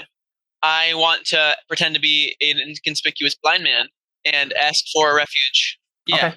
inside of the compound. inside of the compound. You don't have Inconspicuous, so Turns out he's just a kindly guy, but he lives on the other side of the city, but he's willing to offer you a place. Yeah, that's what's going to happen. So, yeah, come back to my place. yeah. So go ahead and make it Inconspicuous at 3, but you do get an advantage dice because you're You blind. should just intimidate him. Better at that. I know, but then problems happen. Oh, Wow, you got 3 6s. That's awesome. Roll another dice for your advantage first. Go ahead and spend a fate and re-roll those Go to 3 the link, 6s, though. man. That's a good roll. all right. So Nice. That's enough right there. So I guess it doesn't matter. What is your exact intent on that? get me into the compound. Into the Seek compound? refuge. Yeah. Okay. So I think what happens, the guard who's like patrols outside the compound. So this is an Inconspicuous test. So you seem very unobtrusive. That's a linked test. Now you need to make some sort of persuasion to persuade him to do that. You can't do that with just Inconspicuous because Inconspicuous is... Yeah. Okay. Well, I'll make a begging check then. That's fine. Yeah. I'm going to add in something from being blind. Yeah, it's advantage dice. Can I add something for being inconspicuous? Yeah, advantage dice for that as well because it's a linked test. Okay. And yeah, go ahead and make the Ob 3 again. Should we roll You got 1 6. speed or something? Yeah, to but that's see how extremely fast we unlikely. get there? Yeah, you guys can roll speed if you want, or maybe a writing check actually would be more appropriate for at least Dellen. Okay. Anything else? Okay, so I want to see how he reacts then, because there's nothing else I can do. Okay, that's fine. I think what happens is he kind of like looks like to the side, sees that there's like no one around, and then like tries to grab you and like pull you into an alley and like beat you up. Why? Because he's like a guy who likes to beat up people. He's a jerk. Mm-hmm. He's like, oh, wow. This is the thing. You made a very good into his soul and breathe death. You made a very good inconspicuous test to be unobtrusive and frail and weak. And so he's like, I can just beat up this guy and get away with it. It's going to be great. So I make an intimidation check, so I don't get any modifiers, but I don't expect to fail. What's the ob? Yeah, the ob is going to be 3. 3. Yep. This is Will. What? Oh, wow, that's sad. How? I applaud you, good so sad. Yeah, okay, well, I think what happens, Connor, is that you've already made yourself look super weak and super frail, and so you try to scare him. He's like, whatever, dude. And so, yeah. All right, well, I pour all the crap out of him then. Okay, awesome. So it's going to be opposed. Are we here? I think it's key. I think you're gonna show up after this fight happens. See, you should have done this to begin with. You could just take his key. Oh my gosh, you got another 2. How did this happen? He failed. He failed. Yep. So you beat. How do you beat the crap out of him, Connor? He grabs me. I put him in a wrist lock and smack him in the face. And he just goes down. I say, "Hand me your keys." I don't take them from him. I tell him to hand me. All right. So he's on the ground, bleeding from his nose profusely, and he's like, "Oh, all right, take." And I take a sharp metal object that I got from scavenging, and I cut off one of his fingers as payment. He's down. I have him hand me his keys. I knock him out, and then I cut off his finger. Okay. Where do you put the finger? On the ground next to him. What? No, I'd probably just throw it in the alley. Okay. Throw it in the garbage or something. Yeah, I'm not gonna. Yeah, I think what happens is you turn around and shove it up his nose. Make it. Actually, Connor, make a hearing test for me. What happened to Mercy? Huh, Trevor? Hey, I'm not in character right now. Violence is my job. Actually, just make a straight perception for me, actually, because I don't think you would be focusing on using your hearing right now. And so this is just like your natural perception. Okay, ob. Make it an ob 5, because you're involved in a lot of great stuff. Whoa, hey. nice. Wow, you got 4 6s. That's 6s. insane, man. Please. Okay, so yeah, you hear that there's some riders coming. Some rioters? Riders, like people on horses. I was like, what's going on? Like a village of 50 people. What the heck? Oh no, it's a lot more than that. It's like 200. Yeah, look at how many houses are in this village. I succeeded in my perception, so I go open the gate and close it before they can reach me. Okay, sounds good. I assume the riders are us, right? Yeah, you guys can make perception tests to try to make an opposed test to see if we get there before he shuts it. Yeah, opposed speed test then, or you can do riding if you're better at it. Okay. Oh yeah, I got 3. You better be real fast, Connor. I mean, I have 5 speed, so. Otherwise, I'll get there and do nothing. What now? Yeah, I succeeded. And you got a 6 that you can spend if you want to. So, everybody else make speed tests. I will take that difficult writing test that I don't need. Gosh darn it. 3. You have a 6 Are that we you doing could speed or red? either one, whatever, and you're better at probably. I have a 6. So yeah, you have 6 if you want to spend that, Trevor, to tie with him. Alphonse? What's the up for the speed? It'd be Just roll 4. Oh, okay. Yeah, so you fail. So yeah, none of us get there. None of you get there in time. Antarius goes in. Okay. Can we say we get there and see him shutting the door? Well, you especially get there right as he shuts the door. Trevor, go ahead and make a perception test to see if you can notice that last inch of the door closing. Okay. Op 3. Only a 1. Yeah, so you failed. All right, so yeah, you don't notice that he went in. So you get there, you go up on top, and yeah, your falcon signaled to you somehow. I don't know how exactly. It probably started. Yeah, that he's there. But yeah, so you pull up and you don't see him. Okay. So what do you 3 do outside there? Well, he closed the door. I assume he didn't have time to lock it. He locked it from the other side. Yeah. He did? He had enough time to lock it? Yeah. Go in and lock it? That was the whole thing. Yep, this speed test. All right. I'm not rolling another speed test to see if I lock the door. No, because his intent was specifically to unlock it, go inside, close it behind him, and lock it. So okay. Wait, where's the person Connor beat up? Right over here. I mean, he's in this the dark alley. alleyway with his finger in or no, actually, he's in between these 2 buildings right here. He's in that alley. We probably didn't see that. No, you didn't. Do you want us to make observation checks? Doesn't my second sight have something about finding, we would have came this way. Seeing people? Okay, so make a perception test, everybody. What was the difficulty for that perception? Make it a 3. Wow, that was terrible. That's a very Got a bad difficult roll though. I didn't need a difficult roll. I needed a challenging roll. Wow. One more perception test for you then, Trevor. Okay. Nice. Hey. Cool. So Trevor, as you ride by, you notice that there is a guy in the alley bleeding from his hand. He's like slumped against the building. Sweet. And now we hurry because we realize that Quintarius is going nuts. So do we want to call out and just wake up a guard and have him come open the door? Can I send my falcon out? Quintarius, are you specifically like ducking into a building at this point kind of a thing? Or like under a shed or something like that? No, I'm going straight to the mayor. So like straight across the courtyard into the main building? I mean, he's trying to be stealthy. Okay, go ahead and make a stealthy roll for me. You don't really want to make a stealthy roll. I mean, you're going to have to. Would you be concerned about aerial things, though? Are there towers nearby? Mainly, I'm wondering how much time he's spending in the courtyard before he goes into a building, because if the Falcon is searching for him after he's gone into a building, there's nothing that it's going to be able to do. I mean, at this point, it's circling the compound regardless, right? Like, he's in there. That's a good point. Yeah, is the Falcon just continuing to just circle? Yeah. So yeah. I think you assume at the very least that he's somewhere in the vicinity. Yeah. Okay. Okay. So I think what the Falcon does at this point is it just lands on the gate and then just looks at you, Sergio. So do you tell us that you see the guy? Yeah. I'm get into him. I'll go hail a guard and get into the compound. I ride up to the gate and I announce my presence. Tell someone to get their butts out there. Okay. Make a conspicuous test. Okay. I don't have conspicuous. I know. Alphonse, do you have conspicuous? Yeah. Do you want to have Alphonse do the roll instead? Yes, please. Yeah. I assume he has guards posted at night. I mean, that's the time to have guard. There's one of them circling around. The problem is the wall isn't wide enough to have anyone on top of it. So right. I'm just gonna say it's an ob 1. It's not that difficult. I'm just. It is. It's at 1 though. G1. Well, it's higher than mine. No. You got a 1. At least it's a 2 now. Yeah, go ahead and increase that to 2. So I think what happens is you're just being really obnoxious, and no one just I think we cut to some of the guards inside, and they just kind of look at each other and they're like, "What the heck?" Yeah.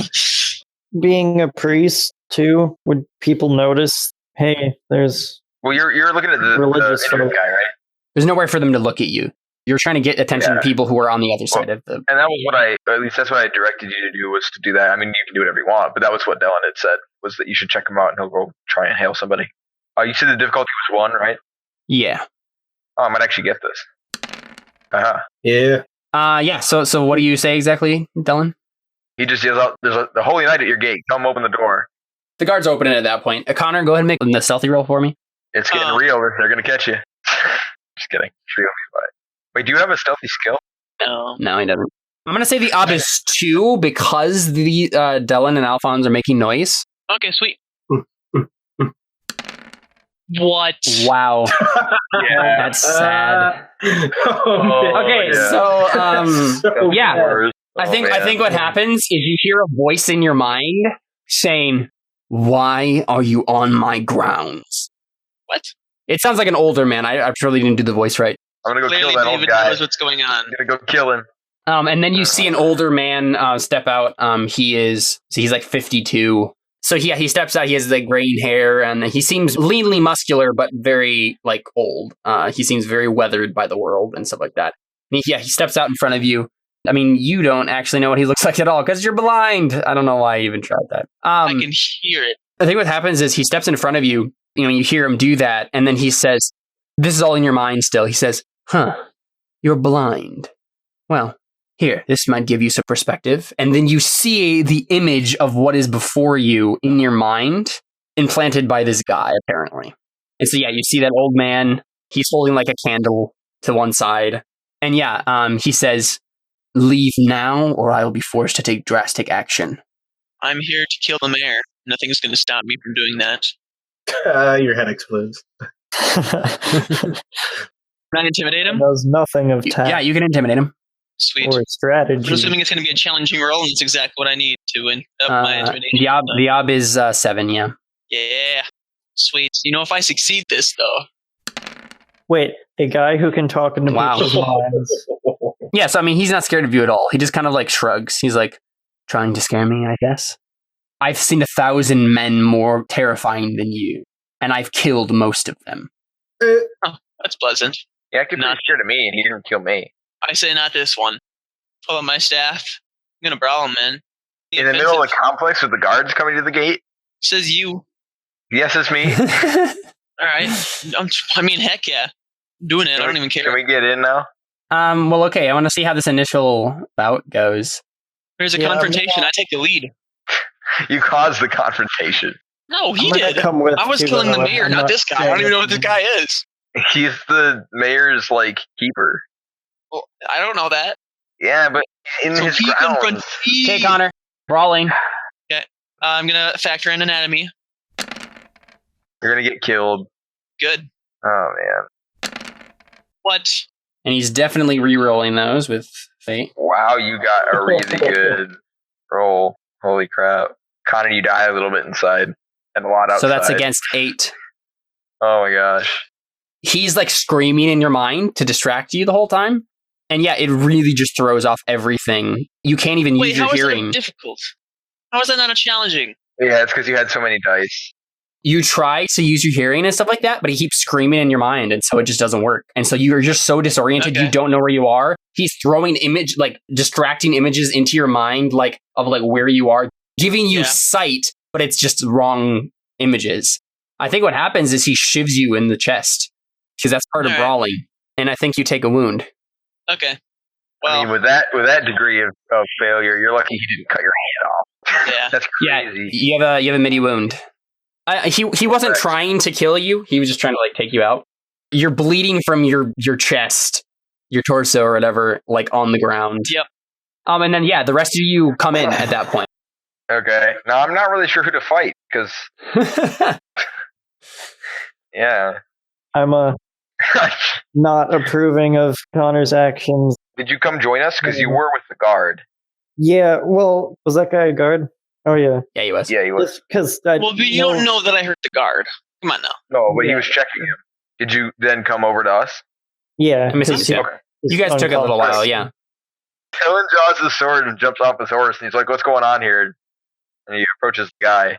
I mean, the guards are all looking at each other I don't know. What are we talking about? And then, you look over, and then Liren, the master of the house, steps out. And he has this, he's discarded the shiv, so you don't see it.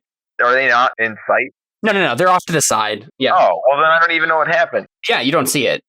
They don't hear him scream when there's a shiv going through his you chest? hear him scream. Yeah, you hear him scream at the very least. Oh. Okay, so we know what I'm saying is, you don't see Cantarius on the ground, and you don't see the shiv in the guy's hand.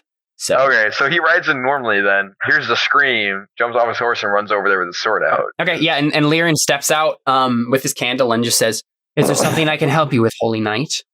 He's like, "I heard a scream. Can I see him? I mean, if I run up to where they're at, I don't know how big this courtyard is, but I can't imagine it's... You could, if... Let me just wait 1 second. Telepathy. Screw that noise. Get out of my head. You feel this image trying to encroach on your head.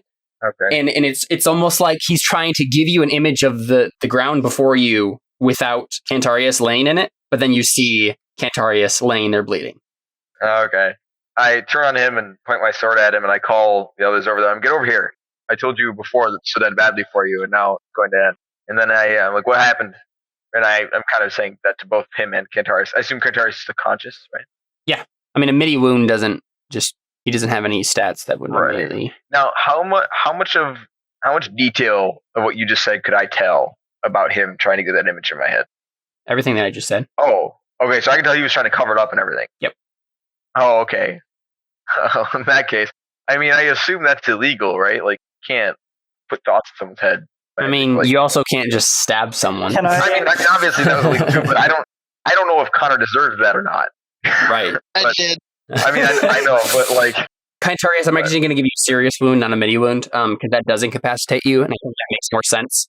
He wasn't trying to kill you, but he definitely was trying to take you out. Because you took 3 wound dice, and you only have 3 will, so that automatically just takes you out. So it'll take me longer to recover from this wound now? Yes. Sweet. I mean, you got stabbed in the chest. After this mission is finished, you'll have plenty of time to rest and recover and stuff. So yeah, but I won't have as much time to. Oh wait, no, I can spend the entire time just doing hearing tests. Totally. I'd be locked in a room healing somewhere. I'd be listening to everybody. That's great. Sweet. Okay. Can we all fight him together? Because he has a lot of dice. Yeah, I mean, you're gonna fight Liren and try to kill him. What? No. Okay, let me do a persuasion before we just completely He destroy shivved everything. him and then tried to put thoughts in my mind. We don't know that. We don't know. I also just threatened him and stuck my sword in his face and told you guys to help me fight him. I'm just like, okay, Dylan, I got Calm this. down, Don't worry. guys. I also said get out of my mind, so you know he was doing something. Magic isn't like illegal. Magic is a thing. Yeah, but he tried to plant an image in my mind of my comrade not being on the ground bleeding to death. Apparently I could tell that in detail. Your comrade. I don't Nay, believe Been haunting him to stop him from doing stupid things. Two things. First off, this guy was a problem last time I was here. Like, he started out helping me, and then he just, like, stonewalled me when I actually got close and stuff. And so I already don't trust him, and I actually told him this was going to go badly for him last time I was here. I was like, at the end of this, it's going to go badly for you. And that, because you did this. And then, second thing is, I don't know Cantarius asked for this. I just know he's dying. So, and I know that he was trying to cover it up. If he was innocent, he would have been like, dude, he tried to kill me, bro. And I would have probably believed him. But he didn't. He tried to cover it up. So now I know he's doing that. Also, he tried to get in my mind, which isn't okay either. I mean, magic isn't illegal, but trying to implant thoughts in someone else's head that aren't there is probably some kind of evasion of privacy, which I don't know how comprehensive their laws are. Dylan is going to attack this guy. So, like, I mean, if you want to help him, you can. If not, he might lose because that guy has But okay, Alphonse did say that he was going to like try to do something for that. Yeah, I'm going to try to persuade you all Plead to with calm you guys. down. Yeah, same here. That's You should add to Okay, yeah, definitely. That's an option. Oh my gosh. What's your persuasion, Jared? 7. It's 7. And it's also gratiated. So yeah, you definitely want to help him and not the other way around. Wow. So your intent here, Jared, is to have everyone chill? Just have everybody stop, no violence, basically? Yeah. Okay, Dylan, is that a thing that is possible? Yeah, I mean, yeah. Okay. I mean, to be fair, this is like the third time they boiled him. Like, he's not bloodthirsty, but this is what he does, man. Yeah. Okay, so go ahead and make that roll, Alphonse, with any modifiers you want. You think you have what forks you do I roll to help him then? No, you just give him a dice. Okay, so what I say is, we're on a mission for the church of the utmost importance. Stand out. It doesn't matter to him. It will when I roll a 12. Like, he already knows that. Because you also have to Yeah. convince me, and me being on here for a mission to the church is not going to stop me from murdering this guy. Just be like, look, we're just here for Cantarius, then we'll get out of your way. Sure. That's a pretty good argument. And I'm gonna fork in bullcrap, falsehood, and It's not true anymore. Not going to leave without this guy. the 6 for me. I don't know what his will is. Yeah, I think we'll just say a base 6. Oh, that's routine. I'm gonna spend a fate point because why not? Okay. Rolling in them. So slash 2d6. Nice. Basically, I think Liren just like walks away. He's like, "Take your friend and leave." Walks away? No. Yeah.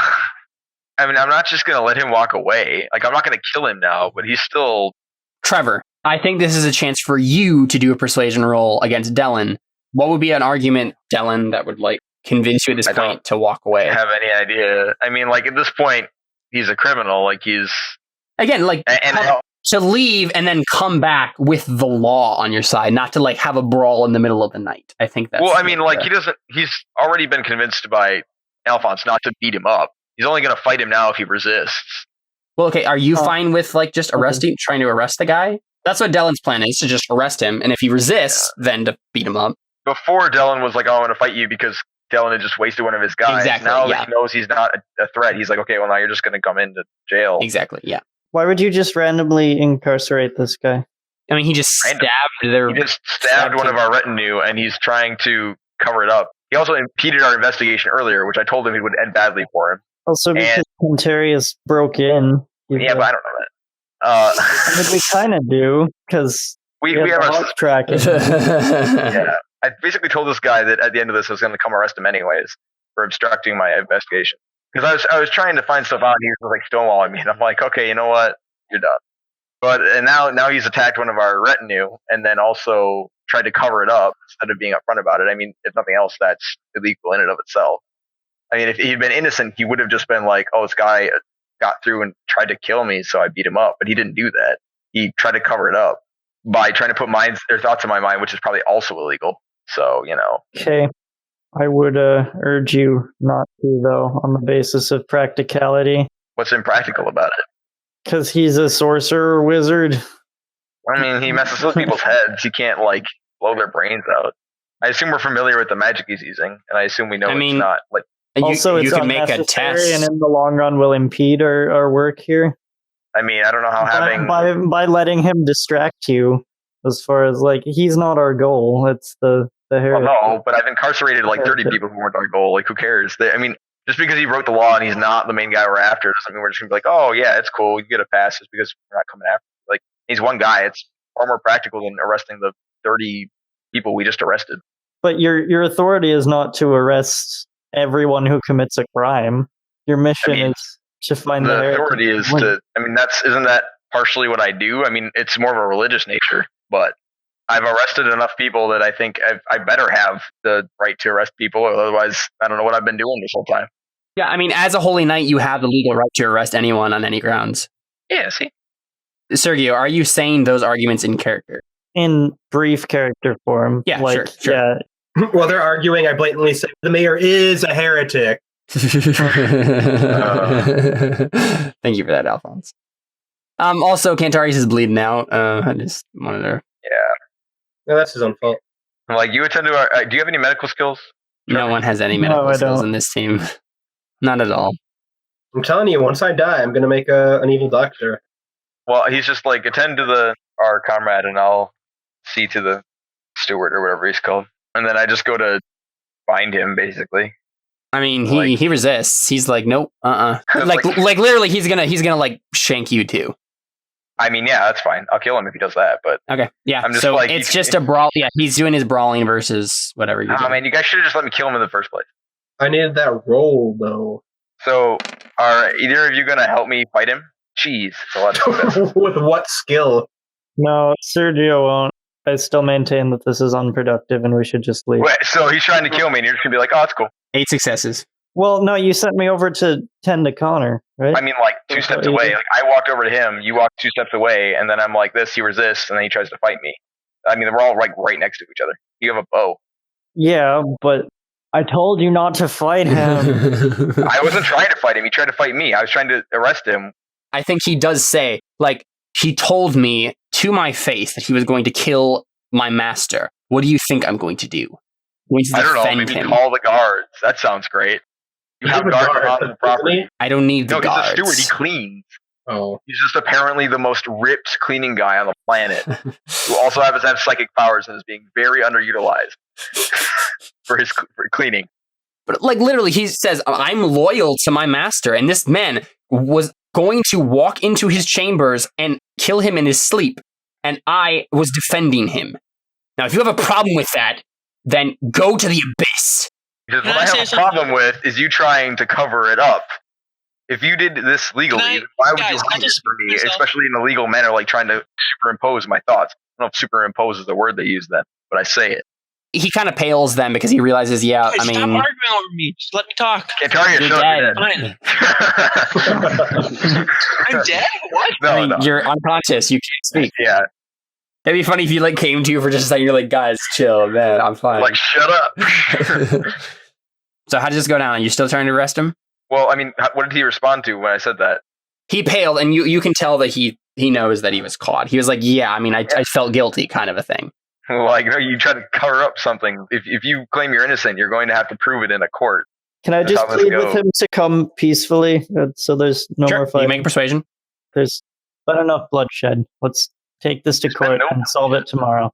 Connor lying there dying. I mean, that's true. That's accurate. Sorry, Connor, I forgot about you. So yeah, the up for this is going to be 6. Thanks, buddy. The op is what? 6. Can I help him? Can I add my persuasion? Yeah. Yeah, I have persuasion, you have persuasion, so that's 3 extra dice. Can I use... Does he care that I'm a priest? No, he doesn't. He definitely doesn't. Can I use the philosophy? How? Just with the logic there. There's been enough bloodshed, so... I mean, I don't think that line is enough for a philosophy fork, to be honest. I would add more to that if you wanted that. Like, how are you explaining that? Are you going into the concept of nonviolence or something? Like, I just stand there like, let me stab this. I quote 30 lines of the ancient Draconian philosopher. He dies of age, and we don't have to worry about it. I mean, that would be a legitimate thing. You know, I wanted to quote a Draconian philosopher about nonviolence or something like that. Yeah, definitely. I will quote, or one of the stewards. Throw up a little bit in my mouth. Yeah. Okay, sure, yeah, go ahead. Okay, so Jared's helping me. Yep, with his 2, and I have a dice. Dylan with so 1. You get 3 dice from us. Yeah. With Suasion. So Dylan's bringing up the fact that it's best for his immortal soul to come before the law and not like try to resist. Alphonse is probably just, backing you up with whatever you're saying with some more persuasion. The yes man, who is more so convincing than we are. Yeah. I had 4 then. Yeah, I think so. Top 6. After all that, we better not fail. That's not a good color. Oh my gosh. How is that even possible? You got 2 6s though.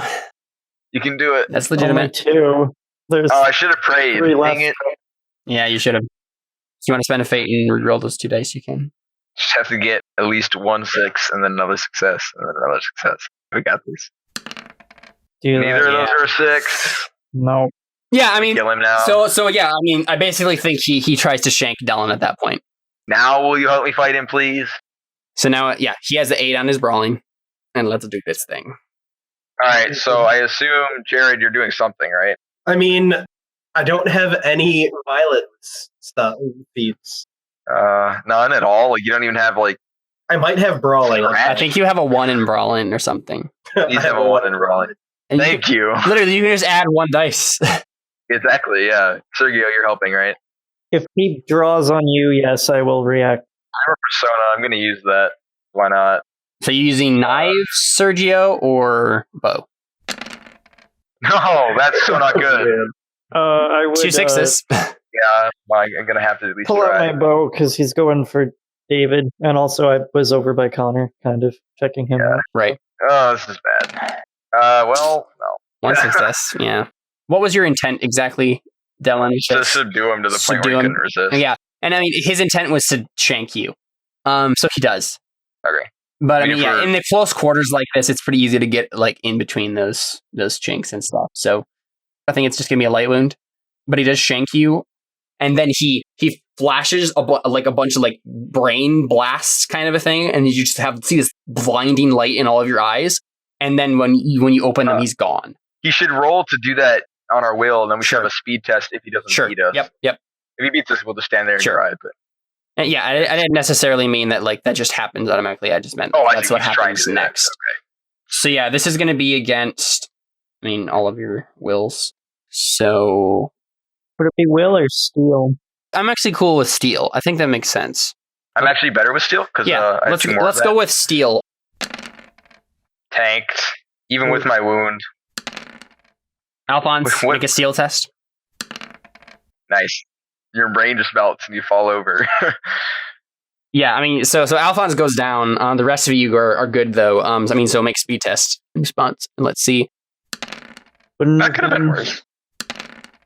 No. So his speed was 3. Getting away. 2 6s, Trevor. 2. Yeah. Sure, I'll reroll. Oh look, I got 1 more. You tied. Oh, unfortunately, he's defending, so I think he gets away.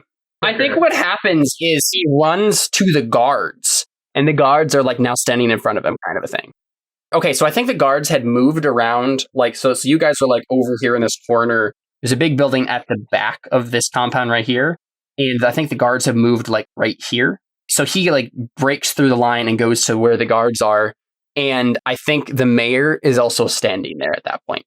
And he's like staring at you with his guards behind his back, kind of a thing. And then we cut right there.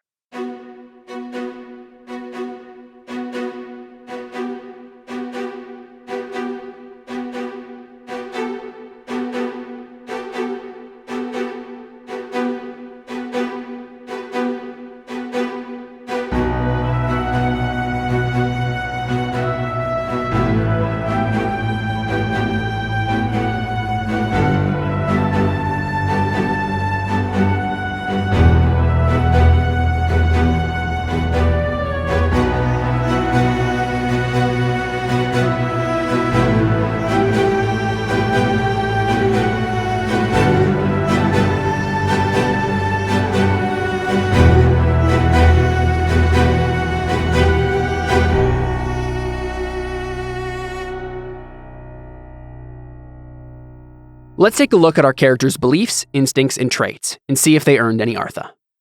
So let's go ahead and go through fate real quick. Dylan. All right.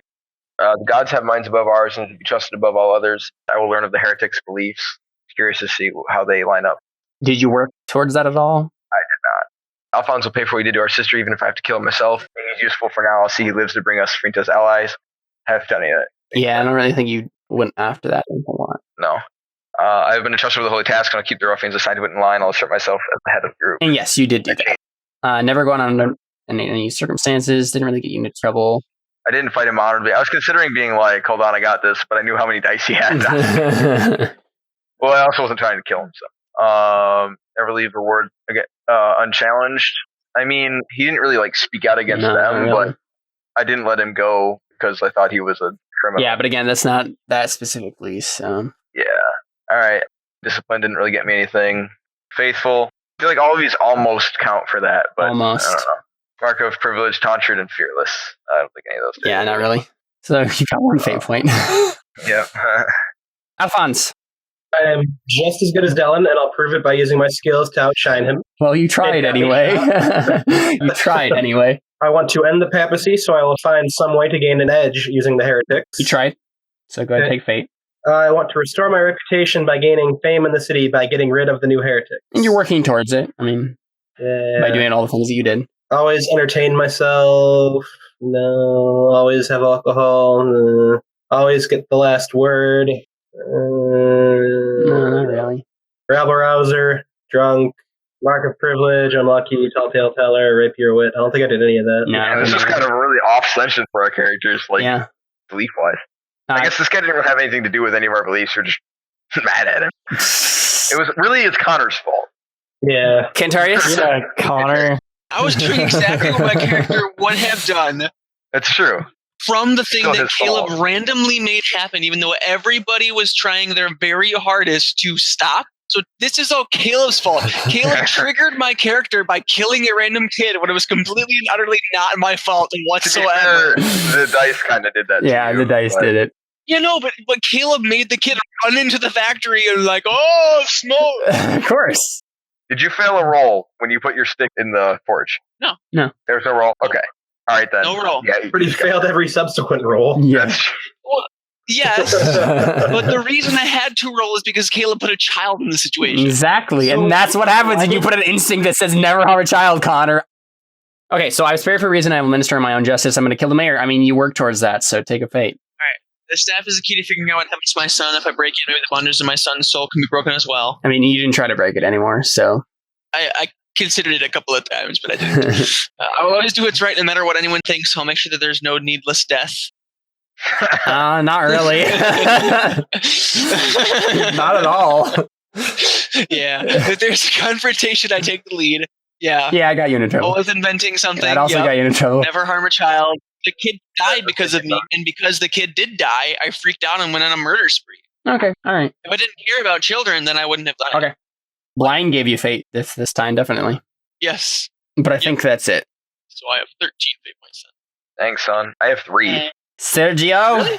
Get in more trouble, though. Me. I just got stabbed. I didn't get any fate.